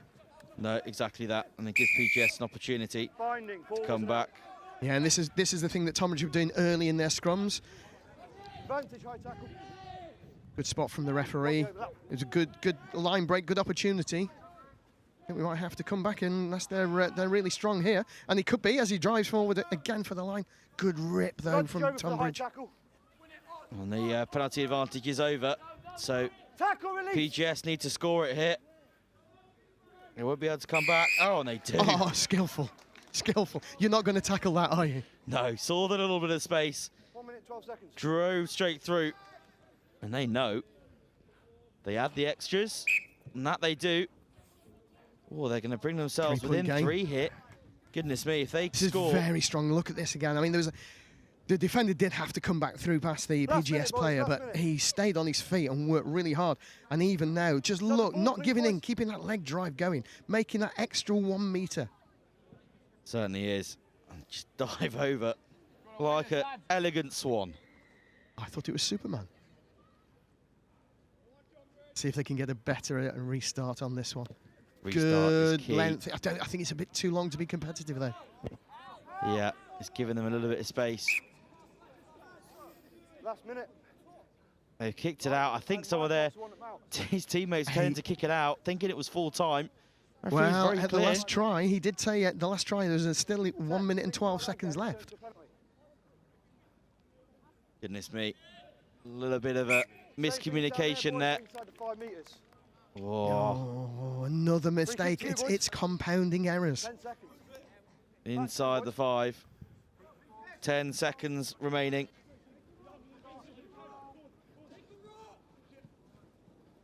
I mean, look how many PGS defenders are just out of the game. They're too far back. They're too far away from the play. Leave now. They're leaving all the work to 1 or 2 players. Yeah, good work on the counter up there. Tried to get his hands on the ball, but driven straight off, so no attempts there. Trying to move the ball back to the It's far on here. side. Just keep powering legs. Keep the legs going. Keep the legs. There we go. No need for a goose step there. Just keep the legs powering through.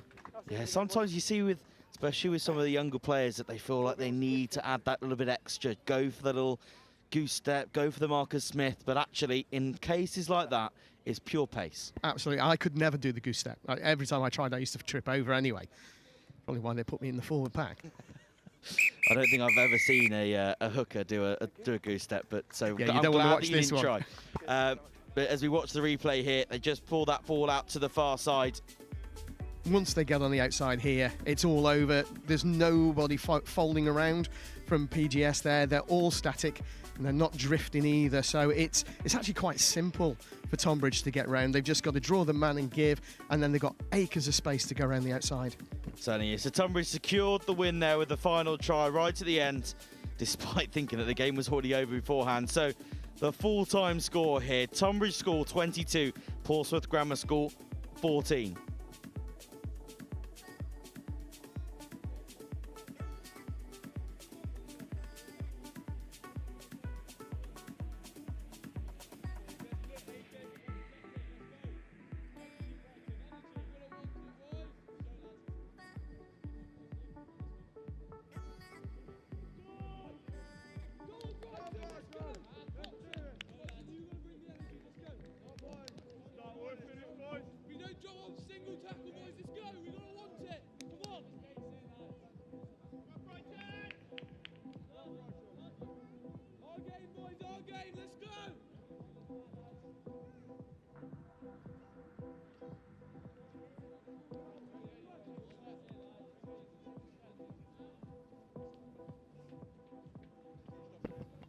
So back here for the last pool game here at the Gordon School Under-16s Invitational Sevens. Brighton College just received the ball on the left-hand side of your screen. Joining me again, Mike Mulroy. Oh, still here, Tom. Still enjoying the sunshine. Can't get rid of you. No, I know. So this is St George's Weybridge in the navy and white hoops on the right-hand side of your screen. Well, it looks like navy, so actually if I look in the sun, it's a bit more of a maroon. That's definitely maroon, mate. I think you need an eye test. I think it's the sun bouncing off of my screen here. I should just look at the rugby that's in front of me. We always say heads up rugby. Bind. Commentate on what's in front of you, son. That's up. So the referee, Mark Fusel from London Society. Yeah, Mark's second year with the team. Joined us the first time at the Lisbon Youth Festival in Portugal last year, and then went on to do a lot more events with us all the way through the summer, including the Gibraltar Sevens. Great work there, little switch play and bring it round. Brilliant ruck speed there. Is it all important to keep that defence guessing, keep them on the back foot? Certainly is absolutely spot on, and nice to keep pulling the defence over to this near side as well. Kept that ball moving, but yeah, clearly over the ball, clearly latching on and supporting his own body weight. Great decision from the referee. Really quick on that penalty as well. Didn't give it time, just waited straight away, get on the whistle, get the penalty done. It's how we like to see it in sevens. Yeah, that's the big difference between sevens and 15s, is getting things. Oh, wonderful hands. Manages to look at where his feet are, leans over, but again, isolated, there's no support. Tackler moves out really quickly, and look, the quick tap, it's all about that space. And we create space with the penalties, we create space by drawing back, and sometimes you have to create space for them as the referee. Certainly have, and as we spoke in the last game about the Gustav Marcus Smith, we know that the pedigree that Brighton College can provide. Oh, again, everybody's just sitting around watching the ball like they're watching England, Scotland with the TV yesterday. Oh. St George's had an opportunity there, but just couldn't go to hand. Maybe the pass a little bit unsympathetic there. Yeah, I was surprised how they were all just sat with their feet up on the rocking chair there, just watching the ball instead of doing something with it. We talked earlier about heads-up rugby. That's heads-up rugby. Play what's in front of you. Yeah, definitely. Just catching themselves a little bit lazy there. So, Crouch. Giving the ball to Brighton for their scrum. Set. Straight out, we'll go again. Just popping straight out the tunnel. As St George's has just got their foot up there. Bind. Just disrupted it. Brighton need to be quicker. No, they're competing really well. Kick it through St George's. Kick it through the scrum. Oh, we don't want 2 resets in a row. No. We'll make a decision. Sometimes the players make you make a decision. The right call there, I think, to get the ball moving. Nothing ever good comes of the 3rd reset scrum, I'll tell you that. Certainly not, and what an offload. Lovely hands. But again, he's lucky because there's no support with him at all. Yeah, very lucky that they didn't have I tell you what, if St George's had a sweeper in the back there to make that tackle with the other supporting players that St George's had in defence, Brighton could have been unlucky there, but luckily got the pace on, no sweeper, Absolutely. Straight through to score.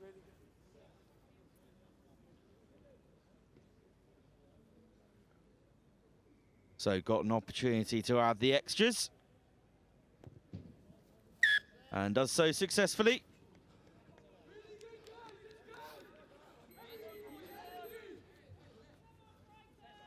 you just look at the replay here, so you can see they're just holding that ball and just pops it to the man coming round the outside, and that lovely offload. And you can see no sweeper in the back, just means that St George's are chasing down the Brighton College man. A nice high kick-off. Oh. Excellent work. Unfortunate in the end, but the right decision is to overtake that ball, get it into the receiving line, tap it backwards, break the gain line in quickly. It's one of the set pieces that's taught in sevens up and down the length of the country. Yeah, key thing last year in the Super 7 series was that kick-off, was that restart, saying that Hong Kong did really well to gain them a couple of titles. So obviously starting to bring that into the under-16s game here too. Especially you've got some really tall, oh, everybody's tall compared to me, as you know, Tom, but they've got some good, tall, rangy players here. If they can get in there, disrupt that receiving line, get up high, tap the ball back hard, you've got, and as long as you've got your receivers there for receiving that ball once it's tapped back, you can easily break a defence up right from the kick-off. Yeah, he certainly can, and that was a strong penalty there. Clear communication from the referee as well that the ball was out. Just breaking through that first tackle. A little roll. I've got to make sure they get their support in here, St George's, because at times they're struggling. Oh, they switched off a bit there. Got to keep alive that if the ball is still playable, we're going to keep playing in sevens. We're not going to stop.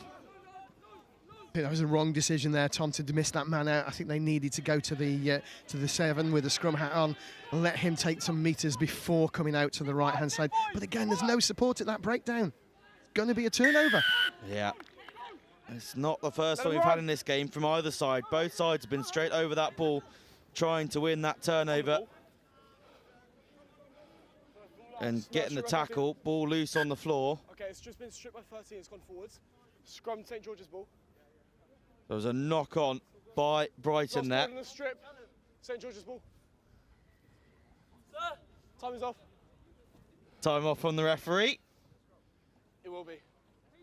Just lost forwards by a 13 in the strip. So time off as we wait for the scrum. A couple of changes being ringed in as well, I think. Well, the good thing is, though, Tom, just after this game, we're going to take a short break in transmission. It's last of the pool game, so it's time for a bacon sandwich. Nice little bit of pineapple juice as well, I think. Definitely think so. Also time for the players to get the speakers on, but a few tunes going for a bit of a break. Up in the ref tent, mate. They've already been on since early this morning when we arrived. Crouch. So time back on as we get back involved.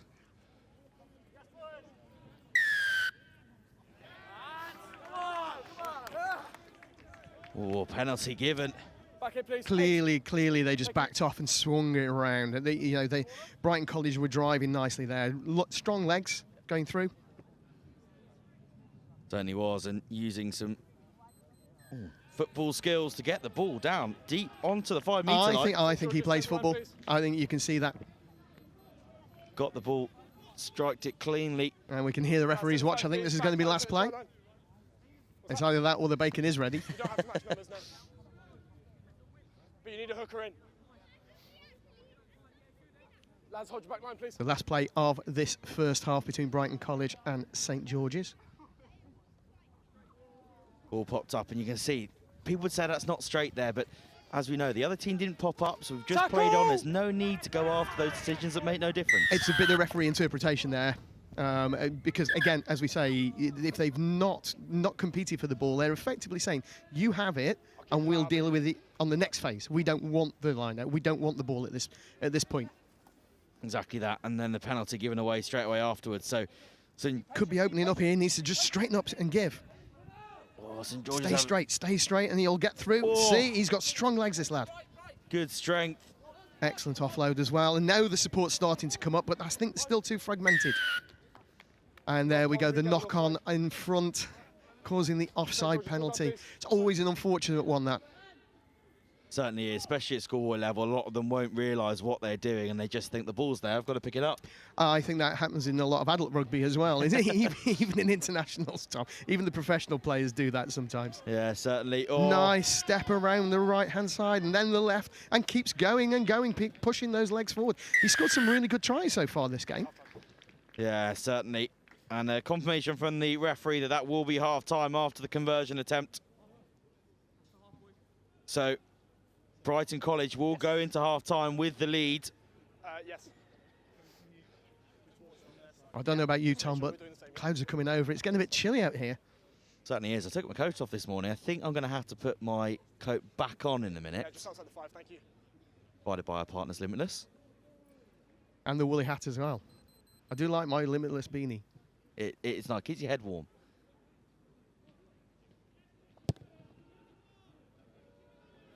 Great attempt. Unfortunately, just pulled it across the point of the goal. And you could see that if you see a replay, if we do see a replay of the kick, is the way that his shoulders finished. And when we teach people to kick, how to kick drop goals, you always look at where their shoulders finish, and that generally indicates where the ball's going. So it does. It was a great push off of the right foot there to cut out 3 defenders, drive through and score the try. So half-time hit. Brighton College leading 12 points to 0 over St George's College, Weybridge. We'll be right back with you after half-time.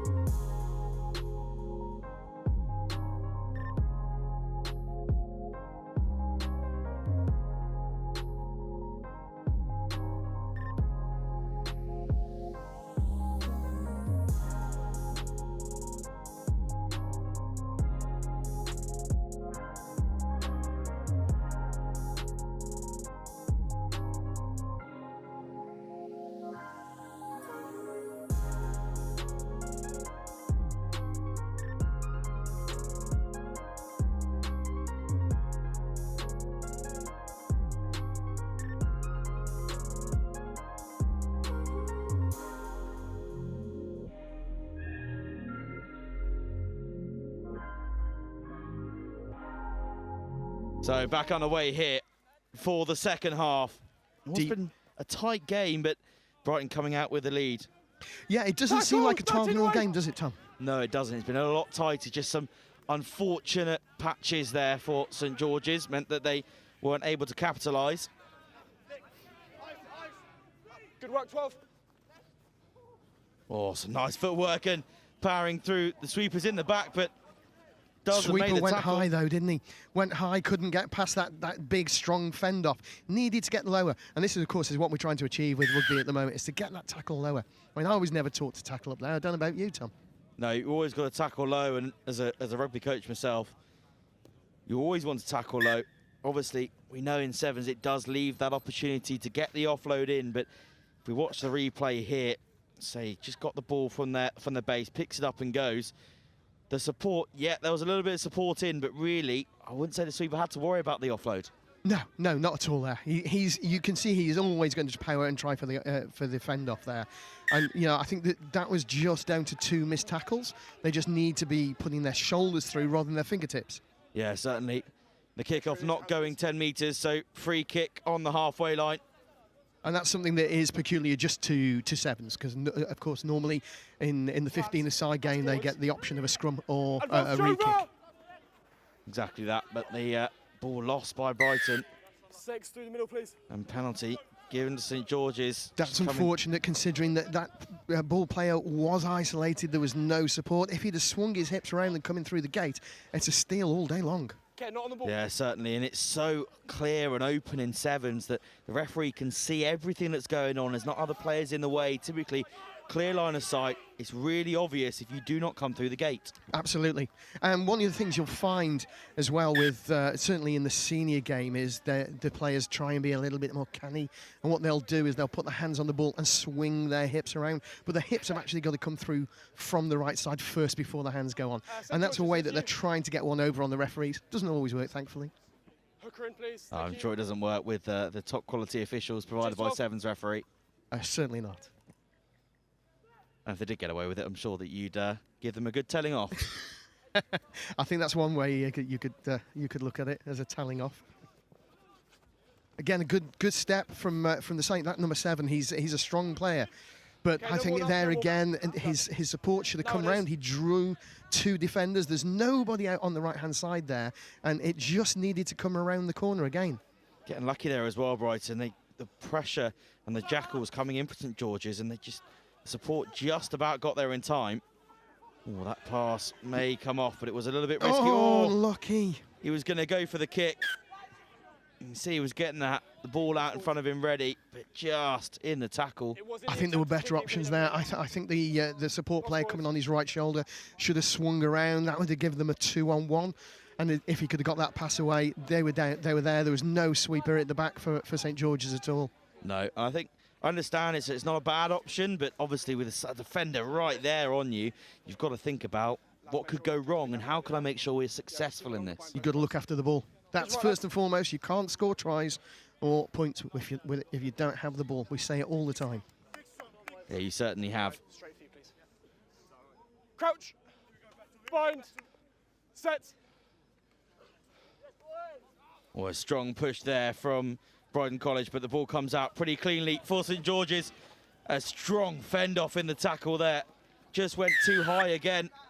Yeah, and it's easy to fend off if you're going high. You've got to, if you're doing that, and one of the things I haven't noticed that any of the players do today that are trying to get past that hand off, if you look at a lot of senior 7s, they'll run up really high and upright and strong, and they'll slap the arm down, they'll slap that fend off arm down, and then go and pin that arm against the body of the ball carrier. But these guys haven't quite got that skill yet. Now, you might see some of that in the under-18s when we're back here again on Friday the 24th. Yeah, you can see that strong fend off there, and just went a little bit too high, and the ball dotted down. Conversion attempt was missed, so we remain at 12 points apiece here. And straight from the restart, we had offside players, and then the ball thrown away from St George's. So they're down to 6 players for the next 2 minutes. Silly, just not needed at all there. St George's getting back into this game, like we said at half-time. You know, really tight first half. Just Brighton being able to convert their chances better, and it's created that space straight away. Yeah, that's what happens. That's a power play. Clearly, they can't mark everybody, but they need to just fold in and then work harder in their lateral defence. And that was a classic example of not realising that you're a player down, and the player that would normally stand there is just not there. You've got to cover that space. Yeah, exactly that, and that just gives Brighton the chance to push out a lead from the draw. So 7 points ahead now, Brighton. We watch the replay here. So they move the ball out, just keeping that ball alive. First missed tackle, eventually get him down. And here it is, there's just nobody in close. They're covering the blind side, but nobody folds back in to cover that gap near the breakdown. And that's the problem. When you lose a man with 6 men on the pitch, you're always scrambling to try and find those spaces, and sometimes you scramble too much. The referee calls a not clear release. So the tackler or the tackle assist, if they're still on the feet, they've got to take their hands off the ball. Make sure you show the referee that you're not still on the ball before you go back again. Totally. I'm just trying to find where the space is. Trying to work and this out is what happens do. when you're down the man. You don't use the ball enough. You don't use the men out wide enough. Again, lucky there that the great tackle straight into the mid area. Perfect tackle. Just didn't get round onside. Just came through the side. Compounding the penalty errors. came.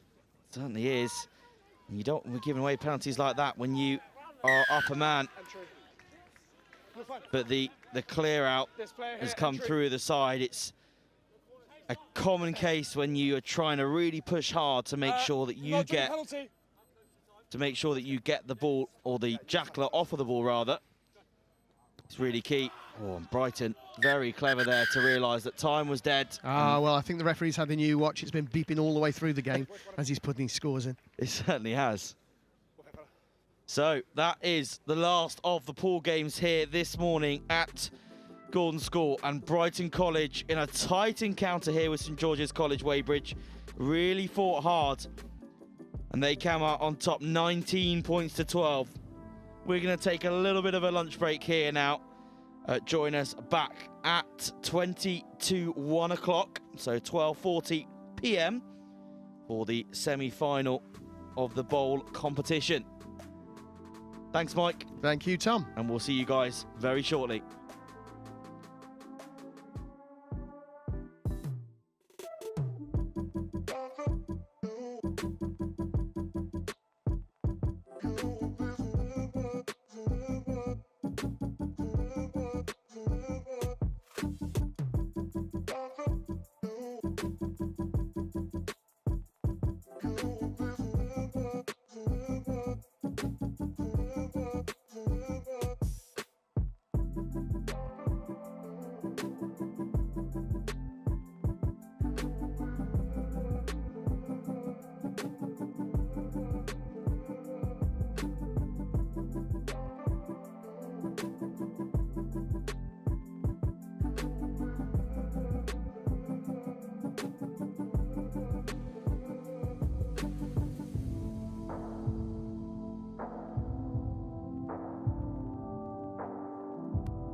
So, welcome back to the Gordons Under-16 Invitational Sevens here. Hopefully you've had a good little lunch break. We certainly have here, haven't we, Mike? We certainly have. And the sun has come back out again as our referee, Steve Randall, just does the toss with these two teams, Portsmouth Grammar School and Seaford College, in the first of the bowl semi-finals. Yeah, Steve Randall, the referee, fresh off of a game last weekend. Portsmouth ready? Did the Harlequins Academy game. And we get ourselves underway here. Seaford kicking from right to left on your screen. Very deep kick there, Tom. I don't think that was whether that was meant or not, but look how much space they've made back here. And looking on the fumble. Keeping that ball alive, seeing that the Jackler was there ready to take the ball, and they've got a little bit of space outside here. The referee's playing a penalty advantage here. That was a late hit on the young player there from Seaford. No advantage from the penalty. I think he's coming back. Yeah, here we come back for the penalty. It was clearly late from the lad with the scrum hat on. But that restart there, Tom, it was just too deep. Seaford didn't come up quickly enough at all, so Portsmouth were able to get a lot of space there, get the momentum moving, get the feet moving as well. Yeah, if you give people space in sevens, then they'll always take it, and you're giving them the opportunity to try and create space, find that space and get through to score. Unfortunately for them, the offload didn't quite go to hand. And a good spot from the referee there as well. Absolutely. Hands straight on the floor. You've got to support your own body weight. Seaford moving the ball out to this near side now, trying to find some space. Oh, got to work hard. Oh, nice work to keep that ball alive, make sure it didn't go into touch. And making sure it went to hands as well. That was a pressure pass there for the guy on the wing. Certainly was. Giving the ball a little bit early here, I think, Seaford. A little bit of a head contact there. They could have. Little kiss. Oh, it's just gone down the blind side. And it wasn't marshalled by the defence. And Seaford have the first try in the bowl semi-final here. Yeah, it's a slow start to the game. Everybody just seems to be a little bit flat-footed. There's nobody really injecting pace. They're just moving the ball wide and looking for that gap, but there's no real pace to it yet. Yeah, a few too many bits over lunch, perhaps, sort of clogging themselves up. But I think so. I think they'll get into this game pretty quick because both sides are looking to get a win here.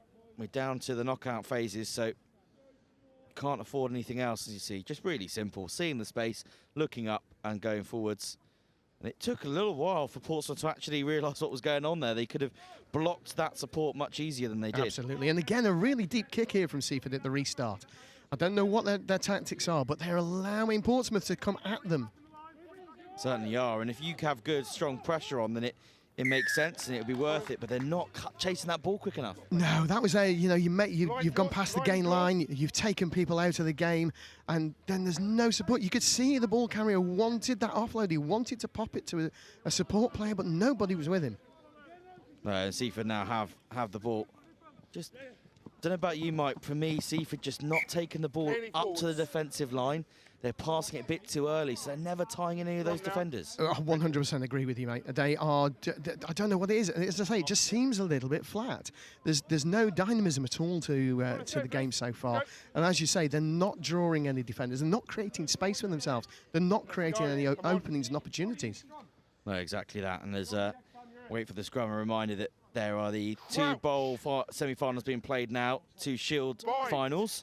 And then we have one of the cup finals on next here on the live stream. Ball in and ball out, but that wasn't very clean at all from either of the props nearest to the camera. Certainly not, but you can see the difference here in Portsmouth continue to run that ball up to the line, but it's just been stolen. Until they give it back to Seaford again. He almost just passed it into his chest there and he said, thank you very much, I'll carry on running with that. Must be his birthday. They bring it back to this near side, looking to try and use a little bit of footwork to get around the outside, but well taken there. Counter ruck is good, play on. He's a strong lad over the ball, able to counter ruck that and keep his feet driving, keep moving forward to allow the ball to come out the back so that one of his teammates can take it. But compounding errors. Yeah, totally. They didn't get up quick enough. The lads were there to be able to support. They just didn't bother to get in quick enough. Need to work harder. Ball in hand, they look good. Yeah, the arms just come over the top of the shoulder there. That classic seatbelt tackle, which, you know, even in the adult game we can't do anymore, but certainly at under 18s, everything's got to be around the line of the nipples, just under the armpits. Again, Seaford passing. They're 10 metres away from the defence and they're still passing the ball. They're just not taking the ball forward, not trying to draw them in. It's almost like they're just going through a process, hoping that something happens in front of them and they find some space. Yeah, it's almost old-fashioned sevens where you would walk backwards, but going backwards actually draws the defence in and creates that space. But this isn't creating anything. No, it only works if you do it properly, and they're just not showing. There's the gap. Look at that. The small lad there with the ball now again. He's a great support play to offload, stay out of the tackle zone, get back around to support and take the ball again. But once again, they give it back to Seaford. Yeah, it's been turned over and he's moving forward here, trying to take it, goes to the offload, steps back inside. Some good covering support here, though. Flat. They've managed to disrupt it, Portsmouth, but there is space on the far side. This is the overlap now. This has got to be a try. And it dots the ball down. So after a bit of work, it's finally paid off. It did take them taking that ball up to that line. You took that turnover, taking the ball forward, a bit of front foot ball, and they managed to find the space. When they're drawing that defence in, creating the space, then they can exploit those gaps. But as you say, Tom, if all they're doing is just flat passing along a static line, they're not going to go anywhere. Exactly that. Wide conversion attempt here, so. Not much of a breeze today, Tom, but still a tricky kick nonetheless. But well executed. Tell you what, that is brilliant. That absolute quality. As you can just look back at the try here, nice step inside, just. He's got two support runners on his left there. If he could have got that ball away a little bit sooner, they were certainly in there. Definitely, and then they realised the space out on the right-hand side, and they just put the power. The afterburners went on. Again, we've got another long restart from Seaford. This time at least with a better chase, but it is only one player. Yeah, he's a little bit isolated there. Cross forwards to advantage. But they've got Advantage over. the ball back now from the knock-on. Again, they're not coming up to draw those defenders in.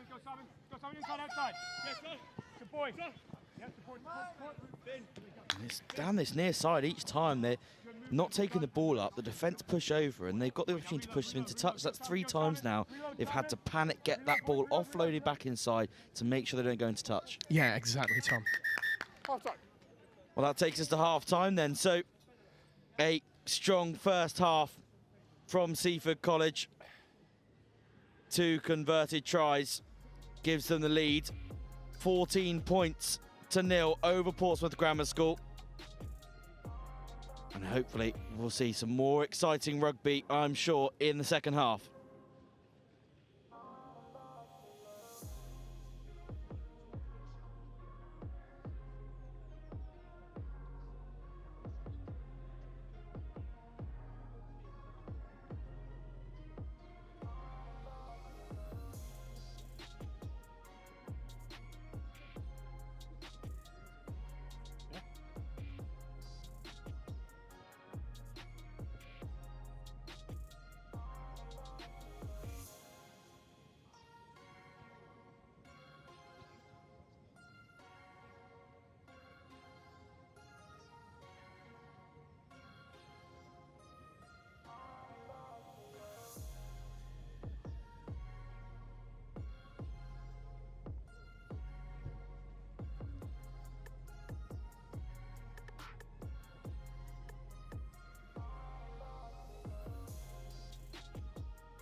Portsmouth, you ready? Seaford, ready?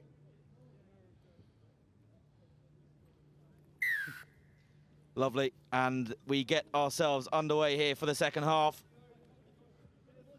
And they've gone for a deep kickoff too there, Portsmouth. Yeah, I don't understand it. They're not kicking to compete. Now, we saw earlier, didn't we, before the lunch break, how having a quick runner. Oh, just broken through. Nearly. That was just the tackles. They're going so high the moment that they are struggling to bring the man down. And that's what happened there as well. Broke through a gap down the middle of two defenders. They both went too high. Yeah, exactly. And, you know, they may not be creating space, but it's the defence's errors that are creating it for them. Seaford certainly aren't creating anything for themselves. As again, we just passed down what's a flat line. And with some of these passes, they're going to gift the ball to Portsmouth with knock-ons and forward passes. Again, going high. Eventually goes low and brings the man to ground, but the offload gets away because he's given enough time. Oh! And there was the space, and that space was created just by taking that defender. Certainly was. I think he, from what I could see, I couldn't see a defender there. I don't know if he tripped himself up. Sniper around somewhere. Yeah. Bang goes the gun. So, yeah, we were talking, Tom, about those restarts, and we saw it before lunchtime that if you take that one that's competitive, that you can get a man into the receiving line and tap it back, you can gather and gain 20 metres very, very easily, whereas here they're kicking well into the 22 and inviting the opposition to run at them. Yeah, I think it's not a bad idea considering Seaford have got keep their attack deep and they don't come up too quickly. That means in the defence, you've got to shut them down. You've got to push up and get some pressure on, shut them down deep inside their 22 and get that turnover. If you don't, though, you run that risk, they'll go all the way down the pitch. Absolutely. Nice quick penalty from the referee there. The Jackler was over the ball, but the lazy tackler just stayed there and prevented any competition. Oh, broken through. He's got the hand nice off. Hand off. Ooh, dots the ball down. He was committed. Always committed. It looks bad, but you know, he's got no way of pulling out of that one. Full tilt. Yeah, Tom got for him. We'll take the kick. I do think he's decided he's had enough for today. Yeah.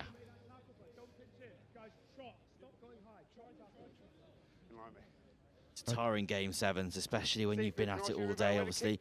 The under-16s have a set limit on the amount of hours or the amount of minutes that they can play in a day. That's right. So it means a shorter format within the competition than perhaps you might have normally. But it can still be a knackering day for them. It's a long, long time. Oh, 100%. And you've got to work. Okay, it's only 14 minutes a game, but you're working hard for the entire 14 minutes. You know, we say this, you know, with the referees as well. It's intense, and you've got to be at the top of your game from the first whistle right to the very end. Exactly that, and we see again what we do on this kickoff. There we go, shorter, higher. Oh, and force the error. Force the error. He looks up and he sees two attackers running at him. He takes his eye off the ball and gives it away. Much more successful off of that kickoff. I think exactly what we were looking for. Well, after that last try, I did see the Seaford coach going to his players and telling them that they must tackle lower. They've got to get the chop tackle because they're going high all the time. Certainly have. We're just taking a second here to make sure this player's okay.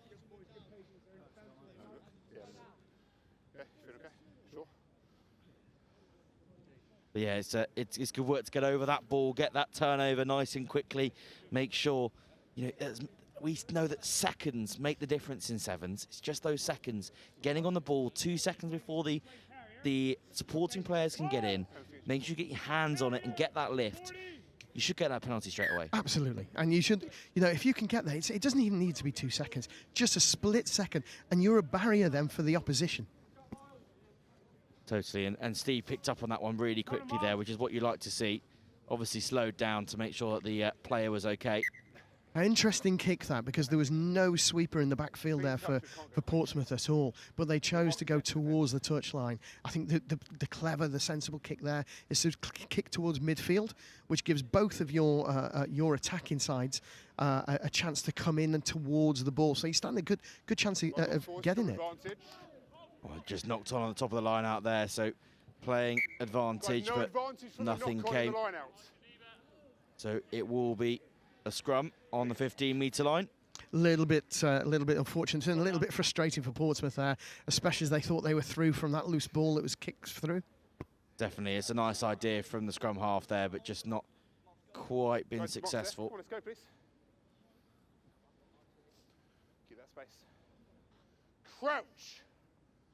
Bind. Set. Good leg drive there from Portsmouth. Really disrupting the ball for Seaford. And make it easy, force them down the blind side, but where it spun it, they've got some defenders around there in time. Now see if there's space on this near side, but again, exactly what you said before. And the chip doesn't quite work. I think they may have got lucky with a little knock on there, though. Advantage over. As you've seen, straight away the advantage came and the advantage was over. Yeah, always over quickly in sevens for something like a knock on. And they found the space on the far side. Changes up the gear, puts the foot down, just goes round the man. And they've just counteracted that try from Portsmouth Grammar School. Seaford College just extending their lead slightly here.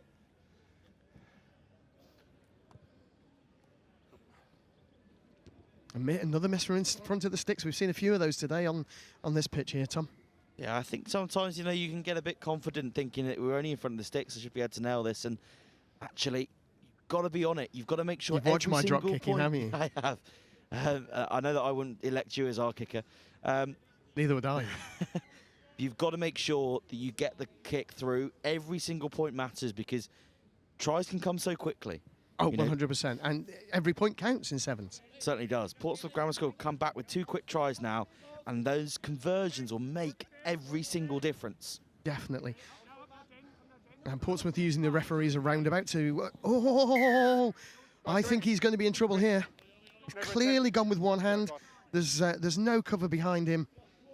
You run the risk in sevens. You certainly do. Easy decision for the referee. Went straight to the pocket. So 2 minutes now with a power play for Portsmouth, and they then compound it with a knock-on. It didn't need to be there. The simple pass was on. Certainly was. Just lost it there. Really disappointing for them. So the tight head prop from Portsmouth is back on with the scrum hat. He was the guy that was really dominating in the first half, not always legally, but let's see what the scrum. No, guys, come on. Look, we've already fallen in by someone. I said, Brian, just keep the space. Crouch. Good work from the referee there, just preventing any issues that might have happened at scrum time, making sure they keep the space. Yeah, absolutely. He just overextended. He leaned forward and used the spring in his legs rather than following with his legs. Yeah, and you can see that clearly. Great handoff. Honestly, that was a really strong handoff, sent him flying to the floor. Good All work very to messy realise. on the breakdown at the moment, isn't it, Tom? Yeah, it certainly has, but Portsmouth are pretty strong over that ball. Oh, another one could be in trouble. Yeah. Took the ball, threw it away. Down to 5 men. Very clear message from the referee there. And he's marched them the 10 metres as well. They're double bubble. Certainly is, and rightfully so. So this should be a chance now for Portsmouth, not to sit back, but to make the most of the time they've got with the 2-man overlap. Counter-rock is good, ball is out. Lead. Pull the man around the ball. Just silly there. Penalty they really didn't need to give away, and it just will allow Seaford here. I mean, they shouldn't have been able to counter-ruck. I mean, what Portsmouth have done is stayed out wide instead of actually securing the ball. Certainly has, and Seaford go, that's enough, we've had enough, thank you. We'll take the win, tap the ball, and kick it straight into touch. I think it's a sensible decision there. You don't want to play any more of that. Nothing good ever comes of extra time. No, certainly not. So Seaford College with the 3 tries, 19 points to 5. Seaford College come out the winners over Portsmouth Grammar School here in the Bowl semi-final. Coming up next, the Cup semi-final. And we'll see you very, very shortly.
So back here for the first of the Cup semi-finals, second one going over on the pitch behind.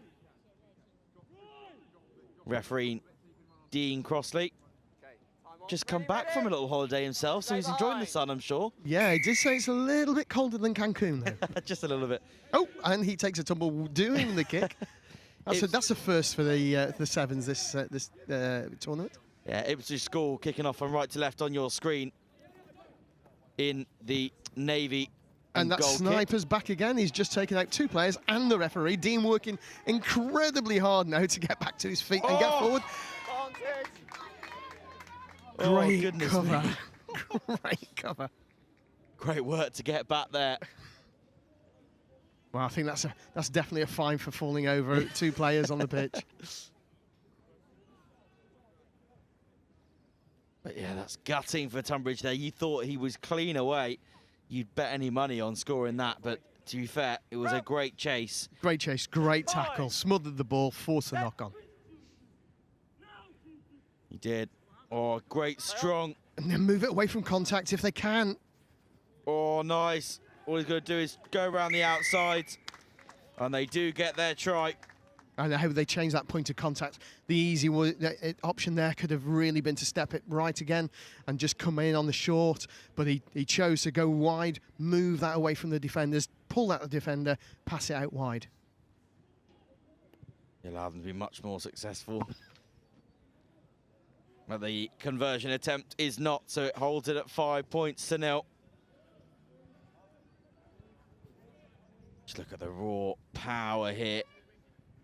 I'm looking at Dean's lovely shirt, actually. It's the one he was awarded when he was went over to Gibraltar at the back end of last year to do the Sweden under-18s game. Oh, tried to get high to take the kick off, but just bounced off the shoulder.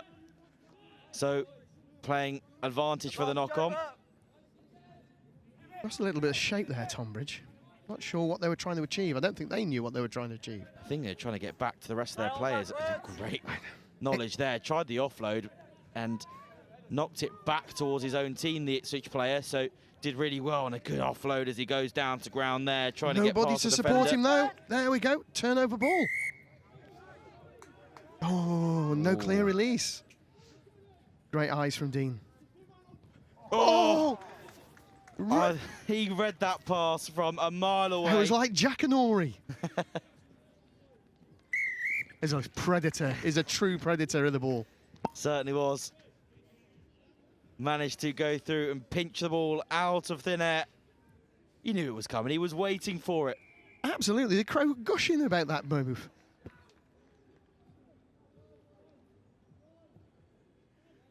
And the conversion is added. So 12 points to 0, Tonbridge lead here. Ipswich have got to now pull their socks up. They've got to do something. They've got to work hard. Get back into their structure and do what they do best. They certainly have. See here, you just see the pass was so wide, but he's trying to take it right up to the defence. You've got to be sure of what you're doing there. Oh, nice that Richard managed to get under the post there for that little try. Very nice. Play on. I'm not saying it's the first time he's been in the right place at the right time, but hey. It's great that we've got the ability to have different camera angles here on Next Gen, to be able to have the guys up the tower, to have the roaming camera as well. All the different angles make it so much better for you guys at home to be able to see what's going on. And also for all the teams to do their review, and even the referee team to do their review as well. Much stronger scrum this time from Ipswich, making sure they secured their own ball. Much stronger as they move the ball out to this near side, decide, put boot to ball. Excellent bounce. Keep driving through the tackle. Oh, very strong. Great power to keep driving through. Beautiful score. Great skill.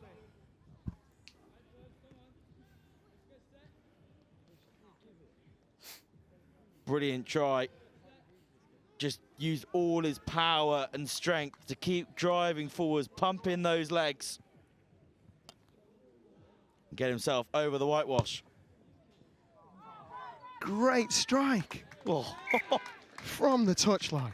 We've got our enthusiastic flag waver back again. He was wiggling it around in the air. He's doing a good job though, isn't he? He's doing a good job. He's there on the spot. You see here, he just sees that he's got that space in behind. I don't think he had any choice because there was no support coming up with him at that speed on his right-hand side. He had to go alone. Yeah, and where he'd beaten that first defender. And this restart, we talked earlier, Tom, about those competitive restarts, force the error. And that's what we talked about, wasn't it? Where you go past into the receiving line to tap the ball back. And in this case, it disrupted the jumper, forcing him to knock the ball on. Yeah, certainly did. Really, really strong work. Line. Set.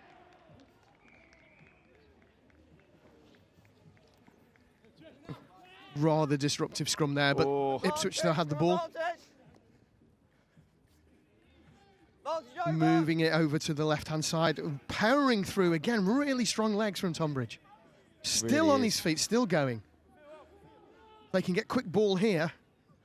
Tackler was a bit slow to roll away, but Tunbridge still with the ball, still going forward, and the space is opening up for them right now. Certainly is, but there's good cover from Ipswich. The ball is kept alive. Oh, just trying to get round to cover and stepping too far. Getting caught on that soft shoulder. He's dominating them at the breakdown.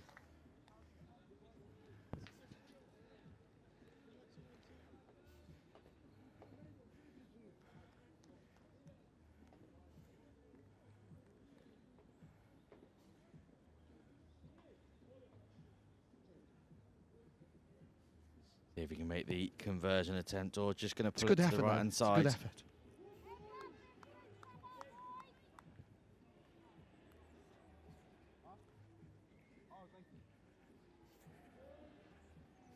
Look at the replay here. Oh, great work to get that ball away before the tackle. Stay behind. Trying to hold that pass as long as possible. Breaks through and then just gets that ball popped up. And you see they've just pulled across. And they hit the inside shoulder. He's going to have sore knees tonight, though, on this carpet. Oh, great little goosey to try and draw them through. They've still got the ball, though. Over. Now here we go. Trying to find that space on the outside and just... Risk or reward again, wasn't it? He was in the perfect position to take that two-handed. Yeah. Reaches out with one hand, goes forward. You've got 3-on-1 there. There's no option for the referee but to go yellow card. Yeah, it's silly, really. Know the risk you run in sevens. You go with one hand. It's only going to go one way if you make contact. Oh, really nice run through. And strong run. Can he get the offload away? Oh. Excellent. Beautiful work. And that's what happens when you have support play with you, with the ball carrier. It didn't matter what happened. There was people there that could either sweep up, they could dominate again and get over the defence, or as there was an error there, they can capitalise on it. Certainly. And it wasn't perfect either. The ball didn't go directly to No, hand. not at all. It was messy. And Tunbridge managed to get their hand in there to try and just knock it on, but it bounced up perfectly for that support because there was multiple there, bouncing the way of one of them. And he takes the conversion again as we go into half-time. Let's look at the replay here. It's a really good pace, and it's... I'll tell you what, such a shame there that he couldn't remain on his feet. Certainly was, but rolled over the line. Scored the try. And there we go. So, half-time here. We've had a tight first half, but it is Tunbridge who narrowly had the lead, 17 points to 14 over Ipswich.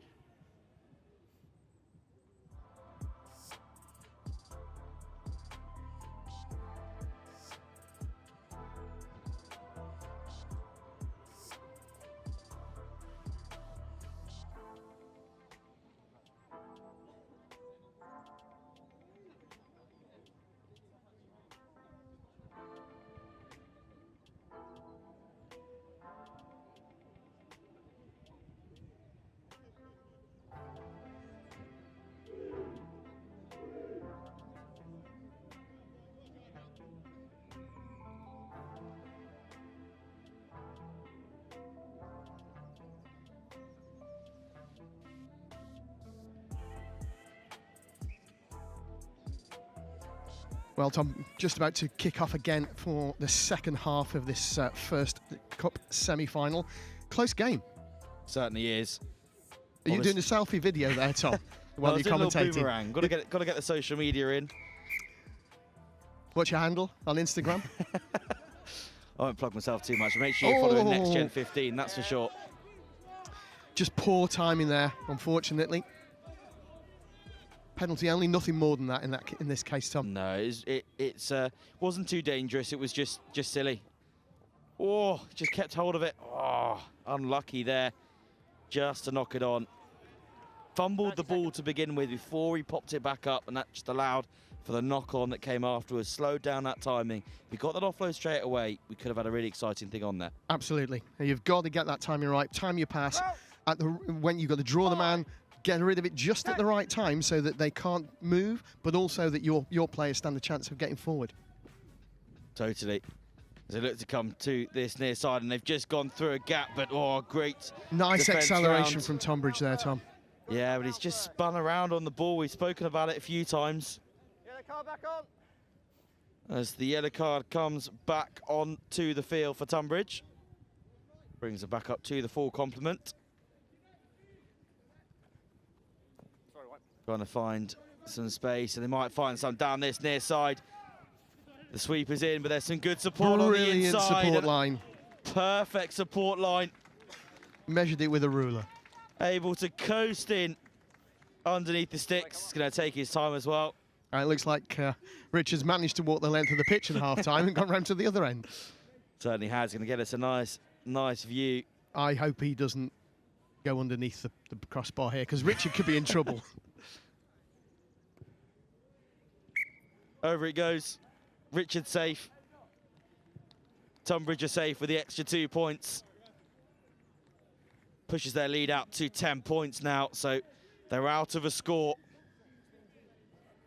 Ipswich are going to have to bring 2 tries at least to get them back into this game.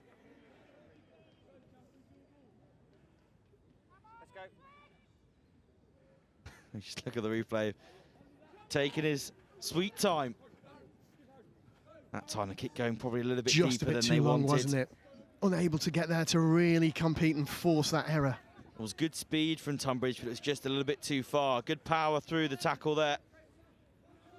And able to get onto the ball and bring the man down.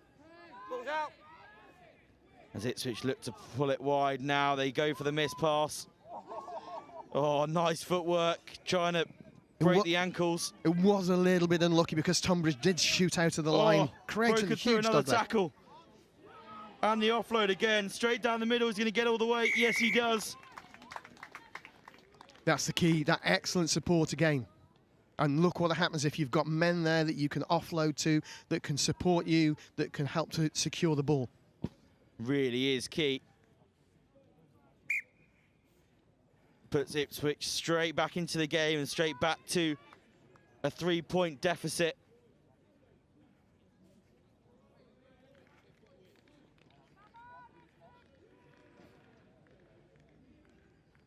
Just that offload inside, keeping the ball alive. Just look at it. Only can do it with great support, and great support is exactly what they had. Straight out.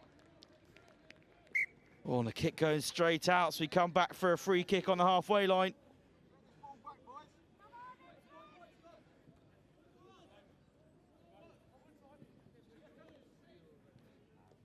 They look to move the ball around the field, trying to just probe and see where that space is. Good tackle round the ball. He just caught the ball with his foot as he's come round the ruck.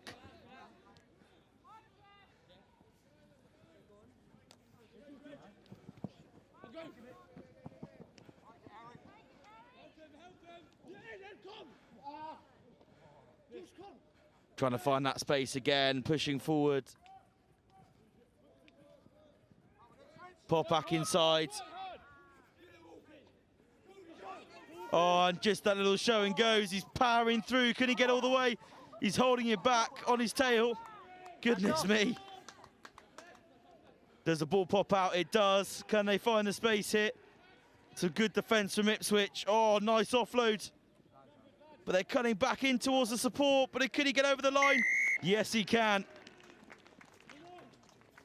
Great reach. I think they're just trying to get back towards the camera there, Mike. I think, yeah, the obvious play there, and sorry, I was a bit absent doing some referee appointments, but the obvious play there was to keep going right and use the space. There was no defenders over on that side of the pitch, but I think you're right. He just wanted to tie up the defence, and he wanted to get straight back into the camera for that money shot. Certainly did. It's 31-21, fellas. Comes over the top. 31-21. When you ready?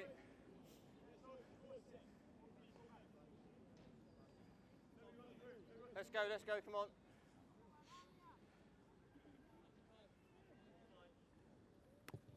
So back on the way, Tonbridge kicking it slightly deep and leaving a massive gap there for Ipswich to run straight through.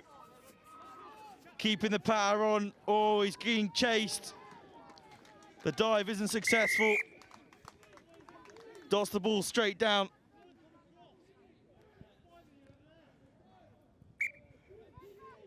And as the extras, brings them straight back again. Tell you what, this is just a tale of back and forth at the moment. And with around a minute left on the clock, we'll see what happens. But you can see he just runs through. You thought he was going to get caught here, but just keeps that power on, moving left to right, weaving between. 30 seconds. Gone for the short kickoff. We know that Ipswich like it. Advantage. Just knocks it on there. Gives Tunbridge an opportunity here. Only 3 points in the game, but if Tunbridge score here, surely this will see them into the cup final. Oh, That's the game. a nice dive and confirmation as well from our referee that that will be full time. Great work from Tunbridge to see the space. Been incredibly strong second half from Tunbridge, hasn't it? They were very close game at half time, but I think they've worked really, really hard. Their structure was much better. I don't know what the coach said to them at half time, but it clearly worked. Certainly has, and that is full time. Well, tell you what, a bit of a try fest here. 10 tries in total in this game. And we just look at Tunbridge's score here right at the end again from the kickoff. A little bit long as we've talked, Tom, but we've got guys there. I think that's a wrong replay though, but it was you know, good little step there from 7. Yeah, it was. Looking back at the Ipswich try, looking at some of the highlights from the game. So it's a quick break now, Tom, and we'll be back with the cup final here at the Gordon School Under-16s Festival at 1:35. Yeah, it's got just over 5 minutes until the cup final. Tunbridge have booked themselves that place. We'll wait to see what has happened over on the other pitch to work out who they're going to be playing in the cup final here to win this competition.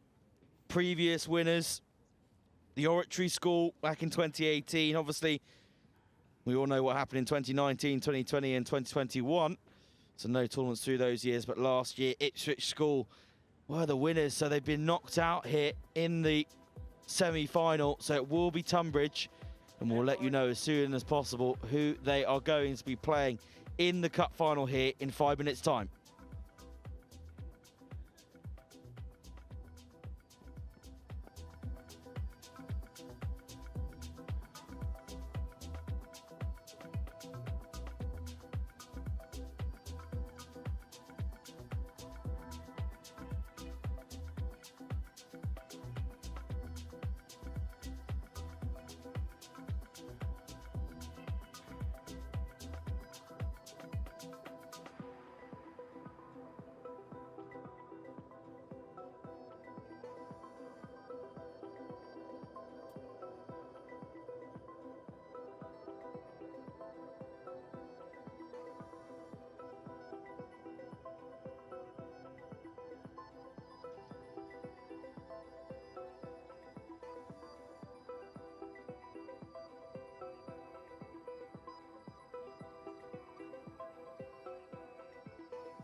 So here we are then, the cup final. Enjoying that panini, Tom? Yeah, very nice. Is that why you couldn't speak? Tonbridge School versus Brighton College. Brighton were the winners of the game, the second semi-final over on pitch 2. And young Harry Groves in the centre for this one, assisted on both lines by Steve Randall and Dean Crossley. Good experienced team of 3 at Sevens, James. Yeah, certainly. They've worked with us, all 3 of them now, worked with us for a couple of years. Some of them are 2-3 years now.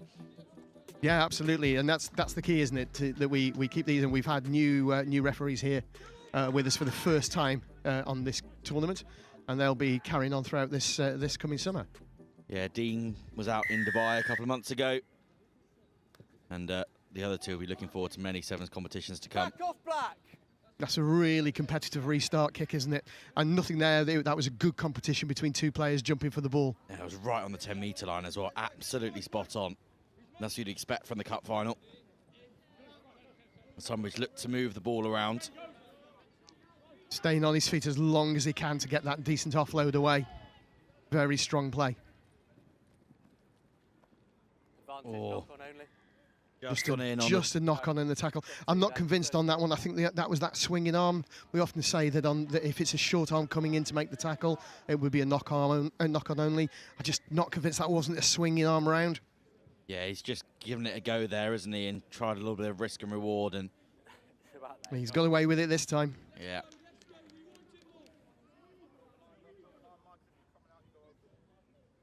Happy?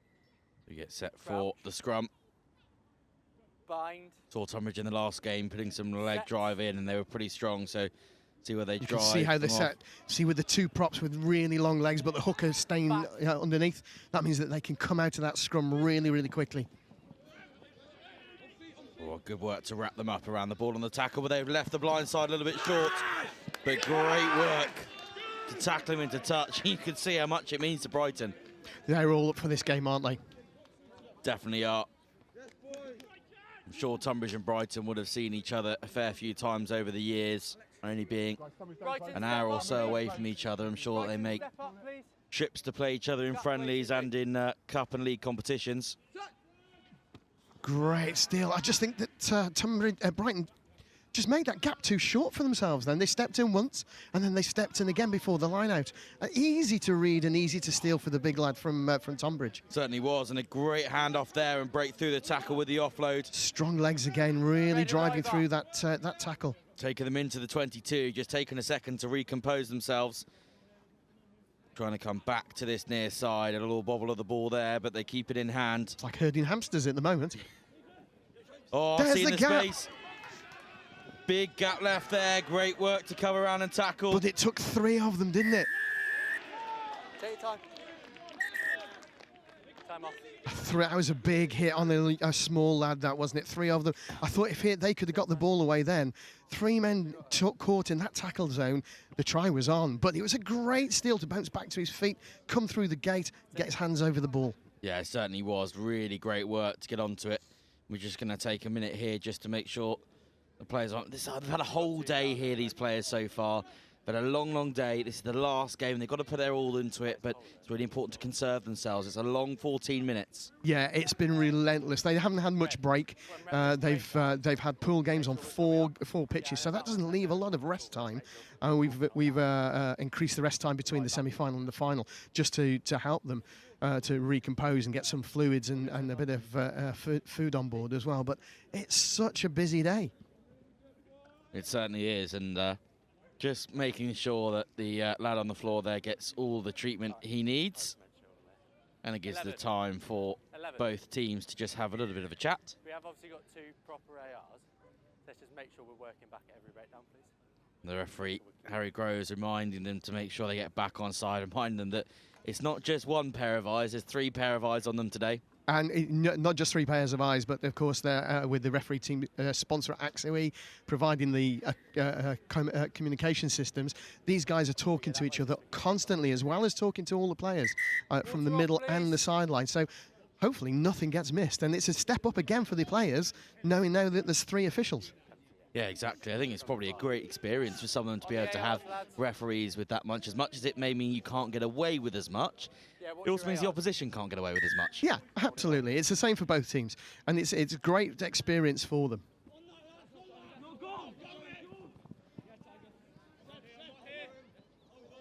So kick did not go to touch, and given Tunbridge the ball still within inside the Brighton half, but just a knock on in the tackle there. I think that was a brilliant tackle technique. If you notice, his arms just come through. It's dislodged that main ball carrying arm, and he fumbles the ball forward. That's why we say you've got to keep it in two hands, and you've got to keep it tight to your body. Otherwise, things like that happen when people tackle you well. Exactly. He's just looking to keep that ball free for the offload and just left it a little bit loose. Got to look after it first, though, Tom. You certainly have. Look here how quickly that hooker wants to get out as well. Ball's come straight out the side, though, unfortunately. Just as they twisted round, the ball came out. They'd stayed square. The ball would have come cleanly out the back and we could have played on, but the spin meant it came straight out of the tunnel. Yeah, absolutely. It already gone round that 90 degrees, really, hadn't it? And then it came out that tunnel. Just see how low the tight head on the right-hand side there gets for Tunbridge. He's able to drive through. I thought he was going down the blind side then, Tommy. He had a look, didn't he? And I don't think there was any cover there. It's all a bit scrappier at the moment. It certainly is, and got the arm to it, and the referee has said that it was just a knock-on. Again, just coming down that short side. And a great tackle once more. Tell you what, Brighton aren't giving any easy wins here. A lot of other teams would have just let them get past, have thought that they would have got past them, slowed themselves down, allowed it to get in. But they're going, no, I'm not letting you get a single inch on this pitch. Absolutely, and it's the right way to play rugby. Certainly is, and good option to go low there, but need to keep their hand on the ball. That's dangerous, but they've done really, really well. That was very strong. It could have been quite disastrous for them. Certainly could have been. Ball going up in the air. Oh, it's risky right on their line. It is very risky. But is it going to pay off for them? It's worked, hasn't it, Tom? I don't see anybody getting to him. I think he's got the wheels to get around. I think he has the cover strong, but I don't think he's going to get... Oh, he dives. Oh, relentless attack from Tunbridge. Great effort from the defence there to get back. So that's the first score of the game, and we're nearly 5 minutes into this first half. Yeah, a little bit of... whether that was luck or judgment there, I don't know. Playing with fire on their own try line, but it comes out with the reward. I think they were very lucky. Personally, I will want to exit from there. The minute we got the ball, even if get back over the goal line, and then the next phase, kick the ball away. Let's get it into touch if needs be, but let's play the territory game. They were very, very lucky, but sometimes you've got to ride your luck, haven't you? Certainly have. And the luck came out on their side, so see if we can add the extras. Putting the ball to the left-hand side of the uprights. And just look here again. It's just step through, pushes forwards to his right-hand side, but then steps off the right foot, cuts back inside through the gap and powers through. And despite the chase, not able to be brought down.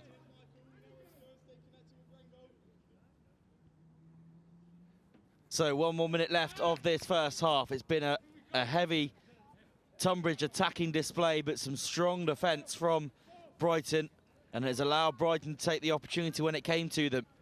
But Tunbridge have an opportunity here. They are really good at making those extra metres into the contact, aren't they? They really are. Just getting the ball on the outside. Great offload again. Support play is really, really strong here. Really is key. They keep moving. If they bring it out to this near side, can they find a space? It's got to straighten up though, Tom. What they didn't want to do is be driven into touch for a third time in this 22. No, exactly. And a clear penalty for not rolling away. Oh, he's in trouble here. There's going to be a clear yellow card. Never retreated the 10 metres. Clearly stopped the attack, took away the space. Absolutely yellow card all day long. Yeah, he's lucky that they had some cover in behind that had dropped back 10. Otherwise, that could have been a potential yellow penalty try. Yeah, look how close we are to the try line. So now can they exploit this one-man advantage and get over that whitewash? Got to make sure that they use the ball effectively. I don't know what that was there, a little bit of white line fever maybe, going towards the line. He had the support, there was a little bit of space out there. Yeah. They could have tried it, but he decided to take it himself, and forces the error. That's not intelligent rugby. They needed to look up. You know you're playing 7 against 6. You just need to be smarter. You don't need to work harder. Just work smarter. Yeah, exactly. So half time here then, and it's only one try that we've had. No conversion either. So 5 points to 0 leads Brighton College over Tunbridge School. Perfect for a cup final this, Tom. Nice and tight. Certainly is. It's a really tight affair here as we go into half time.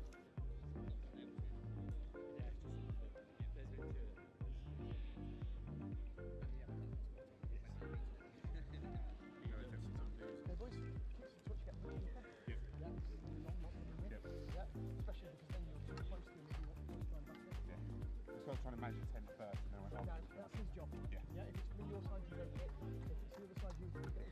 Ignore the 10 on your side. Got caught in the D-line down there a bit? Yeah, no, it's at the back of the scrum, yeah. Yeah, so just when you find yourself in the wrong position, don't wait for the players to put you in the right position. You work hard to get yourself into the right position. Yeah? Come on, good game. Yeah, So just finishing off their team talks, a reminder of our partner return to play. Leading and making sure that all of these players are coming back from injury, fighting fit. So a tight first half means that Brighton College have the lead, 5 points to 0 over Tunbridge School at half time. And Mike, as we were saying, this is exactly what you want from a cup final. Oh, 100%. What you don't want is for one team to be so far in the lead that the other one gives up in the second half. And I'd say as well, Tunbridge had their opportunities. They just were unlucky on some of them. Some maybe poor decision making at times, not going the right way, passing the wrong direction. But if they manage to get those small little errors tied up, then they can go through. Yeah, and a great restart there. Look, really competitive, but Tunbridge come out with the ball now, moving it away from that initial contact point. But they need to go forward. They got to get that ball in their hands. Yeah, ball just going to ground there. Great work to try and tie the defenders This guy's quick, and he's got a great step on him. Look at him. That's 3 he's gone round, brought it back into 4-man support. They've now got the overlap. Great work, and surely he's going to power all the way through and dot it down, and that he does. Quality attack there. There was a great bit of footwork. I can't wait to see the replay, Mike. I'm just waiting for it at the moment. No, it was, and everybody was working hard there. And what was great was the support play was really staying with him. And because he's got such a good step, he could bring the ball back into the midfield, knowing he's got 4 men out to his left after he's tied up the defence on the right-hand side. Yeah, they couldn't push across, could they? They knew how much of a threat he was. I think they've probably targeted that as well. They've seen how good he is, and they are trying to smother him, but he's too good and quick to get round. Yeah, let's watch it. Gives him the space on the outside. Beats 1, beats 2, beats 3, and beats 4 defenders. 10 seconds. And Then ties draws in the the last 5th. one. Oh, I tell you what, taking out nearly, 2/3 of a team, that's pretty strong. Give that man a medal. Well, that's what they'll be hoping for if they can lift the cup here. Back on, Oh, great work, and that's a brilliant kickoff. That's an Absolutely example of spot what on. we were talking about earlier, Tom. Getting up high, getting up quickly, and making sure that you win that aerial battle to butt the ball back towards your own team. Yeah, and then you catch the opposition on the back foot as well. They're expecting to attack. They're ready to attack and catch the ball. Suddenly they have to defend, and you can start to drag them across the pitch. I don't think there was anything there. The referee just asking his assistant if there was any. That tackle was a bit late. I think it was fine, though, from the angles that I saw, and the AR confirming that as well. Oh, good work from Thomas to track back and win that ball. Head injury, lads. But we are going to stop for a head injury. Yes. Great identification from the referee there. Really putting the safety of these players right at the top. He's holding his head. I think it was a good time. That's a good time when you can take time off for this injury. You know, the play was pretty slow and dead anyway, he recognised that the referee team recognised that there was a player down with a hand injury, and nobody's about to score. We're in the middle of the field.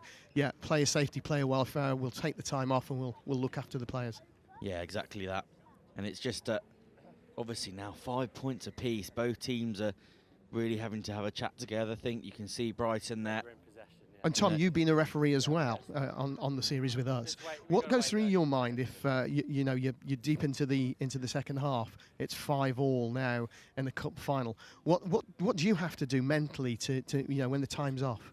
Yeah, I think you really have to switch on. You have to make sure that you're on the top part of your game. And in Harry's case here, he's got two really strong assistants to use as well. So make sure we're using them to best of our ability. Anything that we think we're not sure about, you know, if the assistant hasn't put it in as well, it's probably not going to be what you think it is. So sometimes it's to take that advantage and go, actually, I don't need to give that penalty, because if it was strong enough and if we were all 100% on it, then the assistants would look at it as well.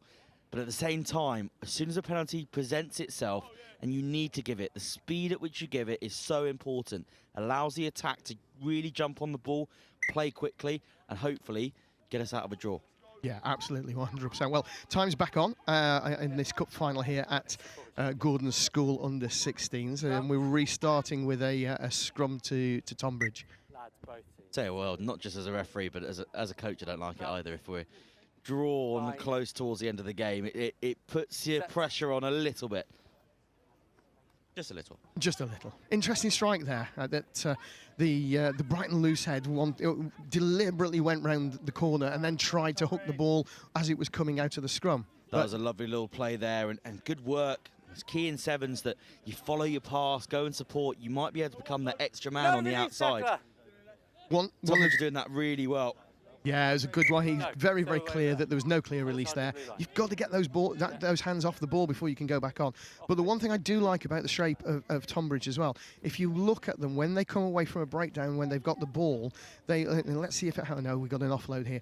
They like it. Well, here they're moving that point of contact away from where the men are, so they always have two passes before they'll go back into contact.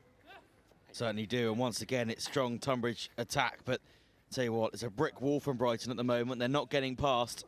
It is strong defence, and because they're coming up as a straight line and a strong line, they're really successful. Yeah, they've got good connection as well. Oh, he could be in trouble here as well. Hold it. Again, I think there's enough defensive cover, but he's certainly going to have a 2-minute rest.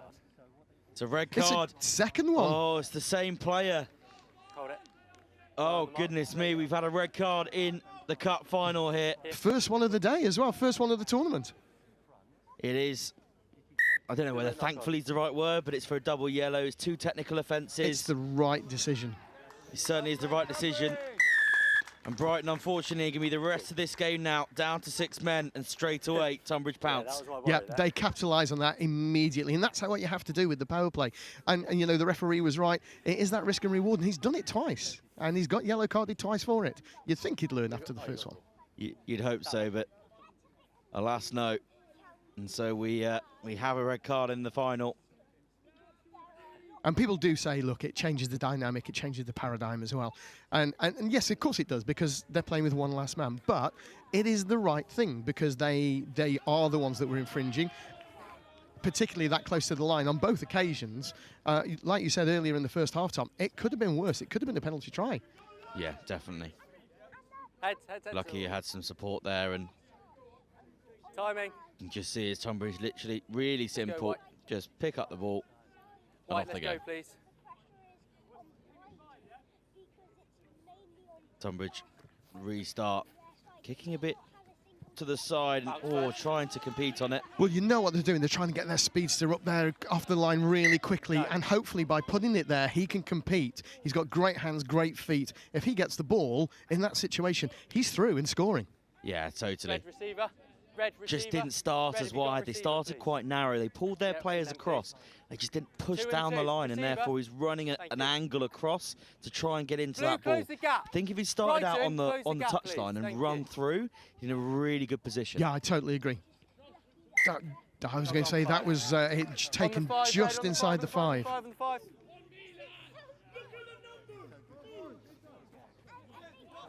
So they take the free kick. So again, look, ball out wide quickly, draws the man. We've got a 2-on-1 now if they can straighten. Oh, good pressure, and the tackles keep driving him back. So here it is. They take that 2 passes before they go forward. Yeah. Moves that point of contact, delivers the width that they want, and a great handoff. He's in for the score. And try there. Time's up. Yes, you can take the conversion. So a try from Tonbridge pushes their lead out, and you'd think this is going to see them through the rest of the game now. The conversion to come, but I think that'll be time, actually, Tom. If we look at the clock on the pitch rather than the one on your screen, there's only a few seconds left. So if he takes all of his time, that will be it. That'll be the end of the game. And that is it. That's referee Harry Groves giving full time. I tell you what, a strong final, a tight final. A shame that it maybe was that red card that made the difference, but unfortunately, he's only got himself to blame. He has only got himself to blame, but I think Tunbridge actually were the better team on the day. They were certainly the stronger team in the second half, and I think that was telling. You can't take anything away from Brighton at all. They worked really hard. They kept pushing. Their defence was really, really tiring though, and you could see that towards the end of the second half that they weren't getting back to their feet quite quick enough. They weren't covering the distance quick enough, and Tonbridge were able to execute that. Yeah, I totally agree there, Mike.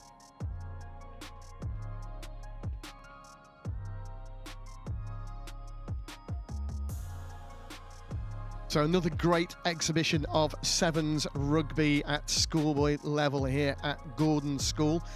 For the under-16s tournament, the sun has been shining, a little bit chilly, but shining nonetheless most of the day. Well, you're sitting in the shade, Mike. I'm sitting in the sun, and I'm quite warm at the moment. The coat's come off, you know, making sure. As long as it's just the coat, Tom. I mean, my legs are quite warm in the sun, but top half's a bit chilly, but that's why I've got my hoodie on still. Great pictures there of Tonbridge School together in a huddle. You know, they must be feeling really proud of themselves, joining some other top schools. You know, cup final winners last year. Ipswich School went out in the semi-final. You know, they've shown their pedigree over this season as well. So really, really good result for Tunbridge here. And Brighton really did work very, very hard for their win in the other semi-final that we didn't see on the live stream, Tom. That was a cracking game as well. They come through the victors, but it's hard work, as you've said before. You've had a 15-minute break before you go and play again in a cup final. Yeah, exactly, and that's how sevens is. You've got such tight turnaround sometimes. You've got to work really hard, and sometimes it's the team that has that little bit extra stamina to get themselves through the day. And Tunbridge today, they certainly were the stronger team in that game. So I think the red card made it slightly easier for them, but I think at the end of the day, they still would have got that result. They just couldn't get over the line to begin with, but as soon as the space opened up, they were in, they were over, and they kept pushing forward. And I think that red card probably didn't help Brighton in terms of their heads going down. They've got to work that much harder. They're tiring, they're fatigued. It makes it harder to work like that. And so you do, with 10 points nearly on the scoreboard, there's a difference. You do sort of relax back and think it's all over. Yeah, totally. Well, stay tuned here because very, very shortly we are going to be bringing you the trophy presentation here on Next Gen 15. Tonbridge have the right to lift the trophy, and we're just having some pictures here of some of the silverware up for grabs. I like the clipboard. Who gets that? Well, I'm sure we can work it out for you, Mike, and grab you something. But there we go. Look, there's the cup and the medals to go with it. So soon, Tonbridge School will be lifting the cup, and we'll bring you all of that here. Reminder of our partners, Return to Play, the UK's leading sports medicine provider for schools. www.returntoplay.org.uk. Working with all sorts of schools that we've had here today at the tournament, and also thank you again to Limitless Kit, providing us with some lovely kits out on the pitch and to keep our guys up the tower nice and warm, and keep myself nice and warm as well. Make sure you head over to www.limitlesskit.com to check out their range. So we were going to have all of the presentations here on the stream, on the pitch. So that will be all 4 competitions: the shield, bowl, plate, and the cup. As you can see, parents and friends, family gathering at the top of the stairs there, ready to overlook the pitch to watch the presentation take place. We're just waiting for some of the other teams to come and join us, and you can already see a couple of teams out on the pitch. A couple of the lads from Wellington College there. So, waiting for those other teams to come and join us here on the pitch, and we'll get off straight away with our presentations. Might take them a little bit of time to come over. The pitches stretch out far and wide here at Gordon's School. Gordon's, of course, the Quins Ace Academy, part of the Academies and Colleges League, run by the RFU and Premiership rugby clubs. Some of the lads that have played here today for Gordon's could soon be the under-18s ace players of the future. Only a year or so for some of them. The Tonbridge boys there looking pretty happy with themselves after their win, and so they should be. Certainly wasn't an easy game for them. They worked hard to get the result. And look at the massive parents. Massive parents on the touchline there taking pictures. It's a proud moment for a lot of these boys. These sorts of competitions give them the chance to show themselves, particularly when you're being live streamed on NextGen15. The opportunity to get spotted and seen is great, to be able to show off to your friends and, you know, really get these lads an opportunity to play on camera. Well, it's great to be able to provide that. Lovely shot of a dog there as well. So hopefully it will be getting started soon. There is a migration of some teams over to the pitch, hopefully, which will allow us to get started.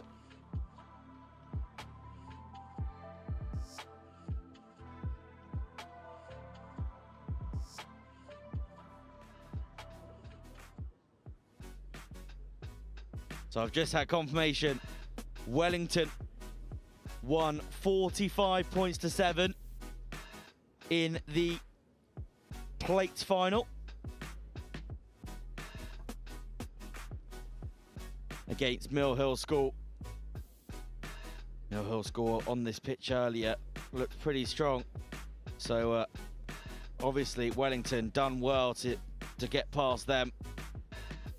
See a couple other schools joining us now on the pitch. Showing some love for the sevens there, Tom. Yeah. Definitely. It's great shots to see some of these lads. Just I wonder if he wants our microphone. Doing a little interview there, and somebody get that man a microphone. Well, yeah, you know, sir, it's been a really great day today. I think Rugby's the winner. Always the winner. Rugby's always the winner. Always the winner. Look, I know we're going to bring on their man of the match as well. Now, you've got a really weird haircut. Where does that come from? Well, so, you know, I did ask for a short back and sides, but it didn't really come off.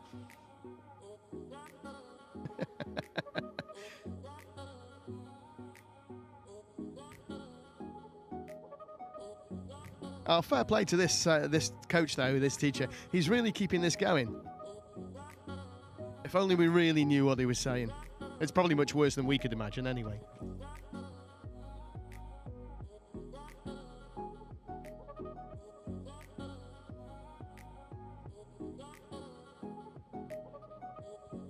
I'm glad we didn't have a mic down there, really, just in case. Do you know what I mean, Tom? Yeah. Instead, they're going to listen to us instead. Oh, it's such a shame. So, just getting the last few teams over. I think we're about to get started now. The man's picked up the clipboard. He's picked up the clipboard. Does he win the clipboard? Is he the winner of the clipboard? I didn't hear anybody cheering for him. Is that below the Shield final, the clipboard final? Must have been. So, you can see. Proud mummy moment that is, isn't it? But then she's going, I've got to wash that tonight. Yeah. It's been a great display here, though, on all pitches, Mike. I mean, I've done a little bit of roaming, but you've done more roaming than I have this morning, particularly. The quality on show here at the Sevens, at the Gordon's Under-16 Invitational Sevens, has been top dollar. Yeah, it's been superb, actually. The pitch next door to this is really big as well, and it's on one heck of a slope. So you have to work very, very hard if you're attacking uphill. But yeah, it's relentless. The facilities here are excellent. They've been working hard ever since they got here, and you know it's another day done. But lots of tired bodies, lots of sore legs, and a few sore shoulders as well, I notice out there. So it looks like the staff now are just getting everybody into position. The man's holding his clipboard, and that's always a good sign.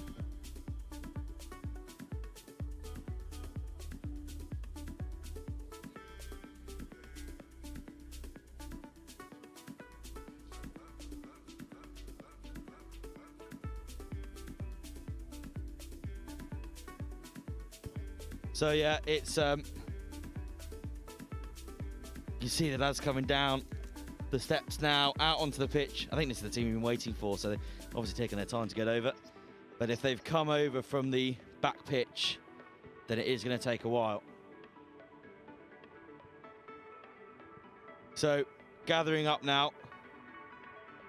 We're just getting confirmation of the scores and who won what.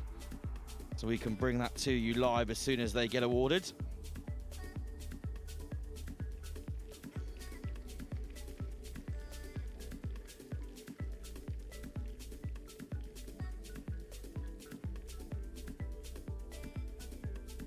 To the moment, the lead organiser from Gordon School giving a speech out to parents and players, thanking them for everything that's been going on, the top quality rugby that's been on show.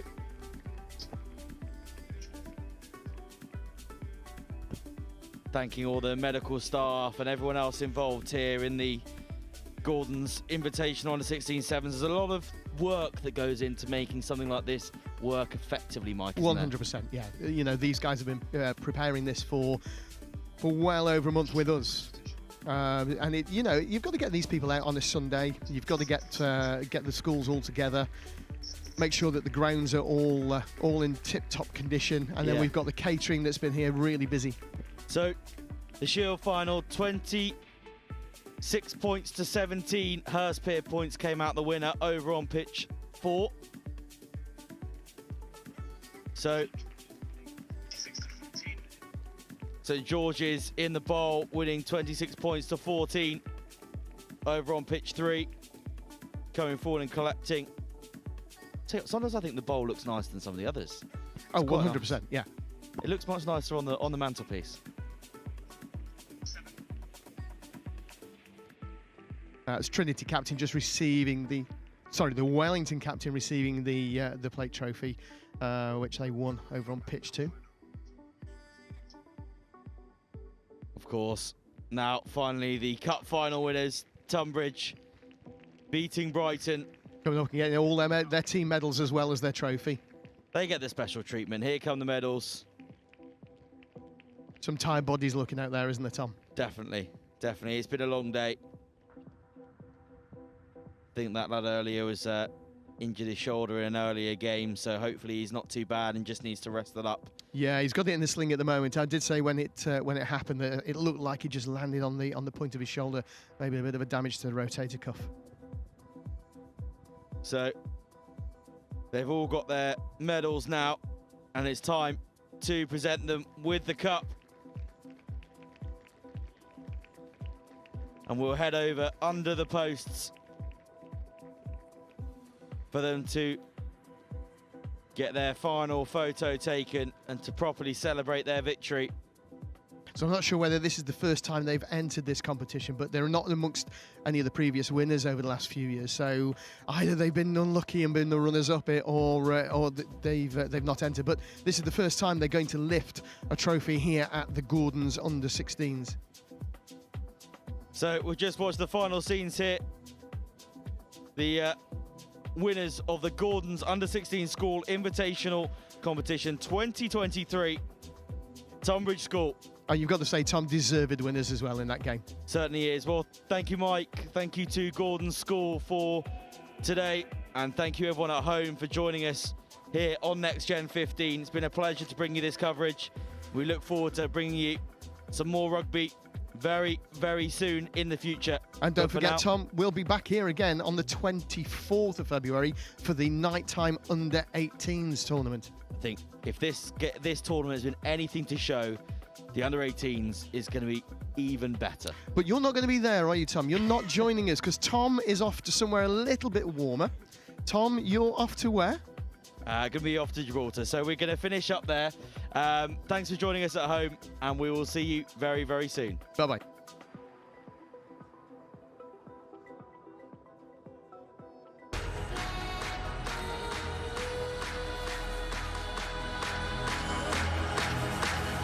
Introducing Next Gen 15, the new home of school rugby. Well, where does this come from? Covering everything the school game has to offer in both the north and southern hemispheres. Oh, that's a great tackle! It's not good enough. 1-2, skip a few and with the wheels. Highlighting tomorrow's stars, Next Gen 15 will be bringing you live games and a regular update of all the news and in-depth views on the global game. What's a kick? Where did he come from and how did that happen? All your school rugby, all in one place. This is Next Gen 15.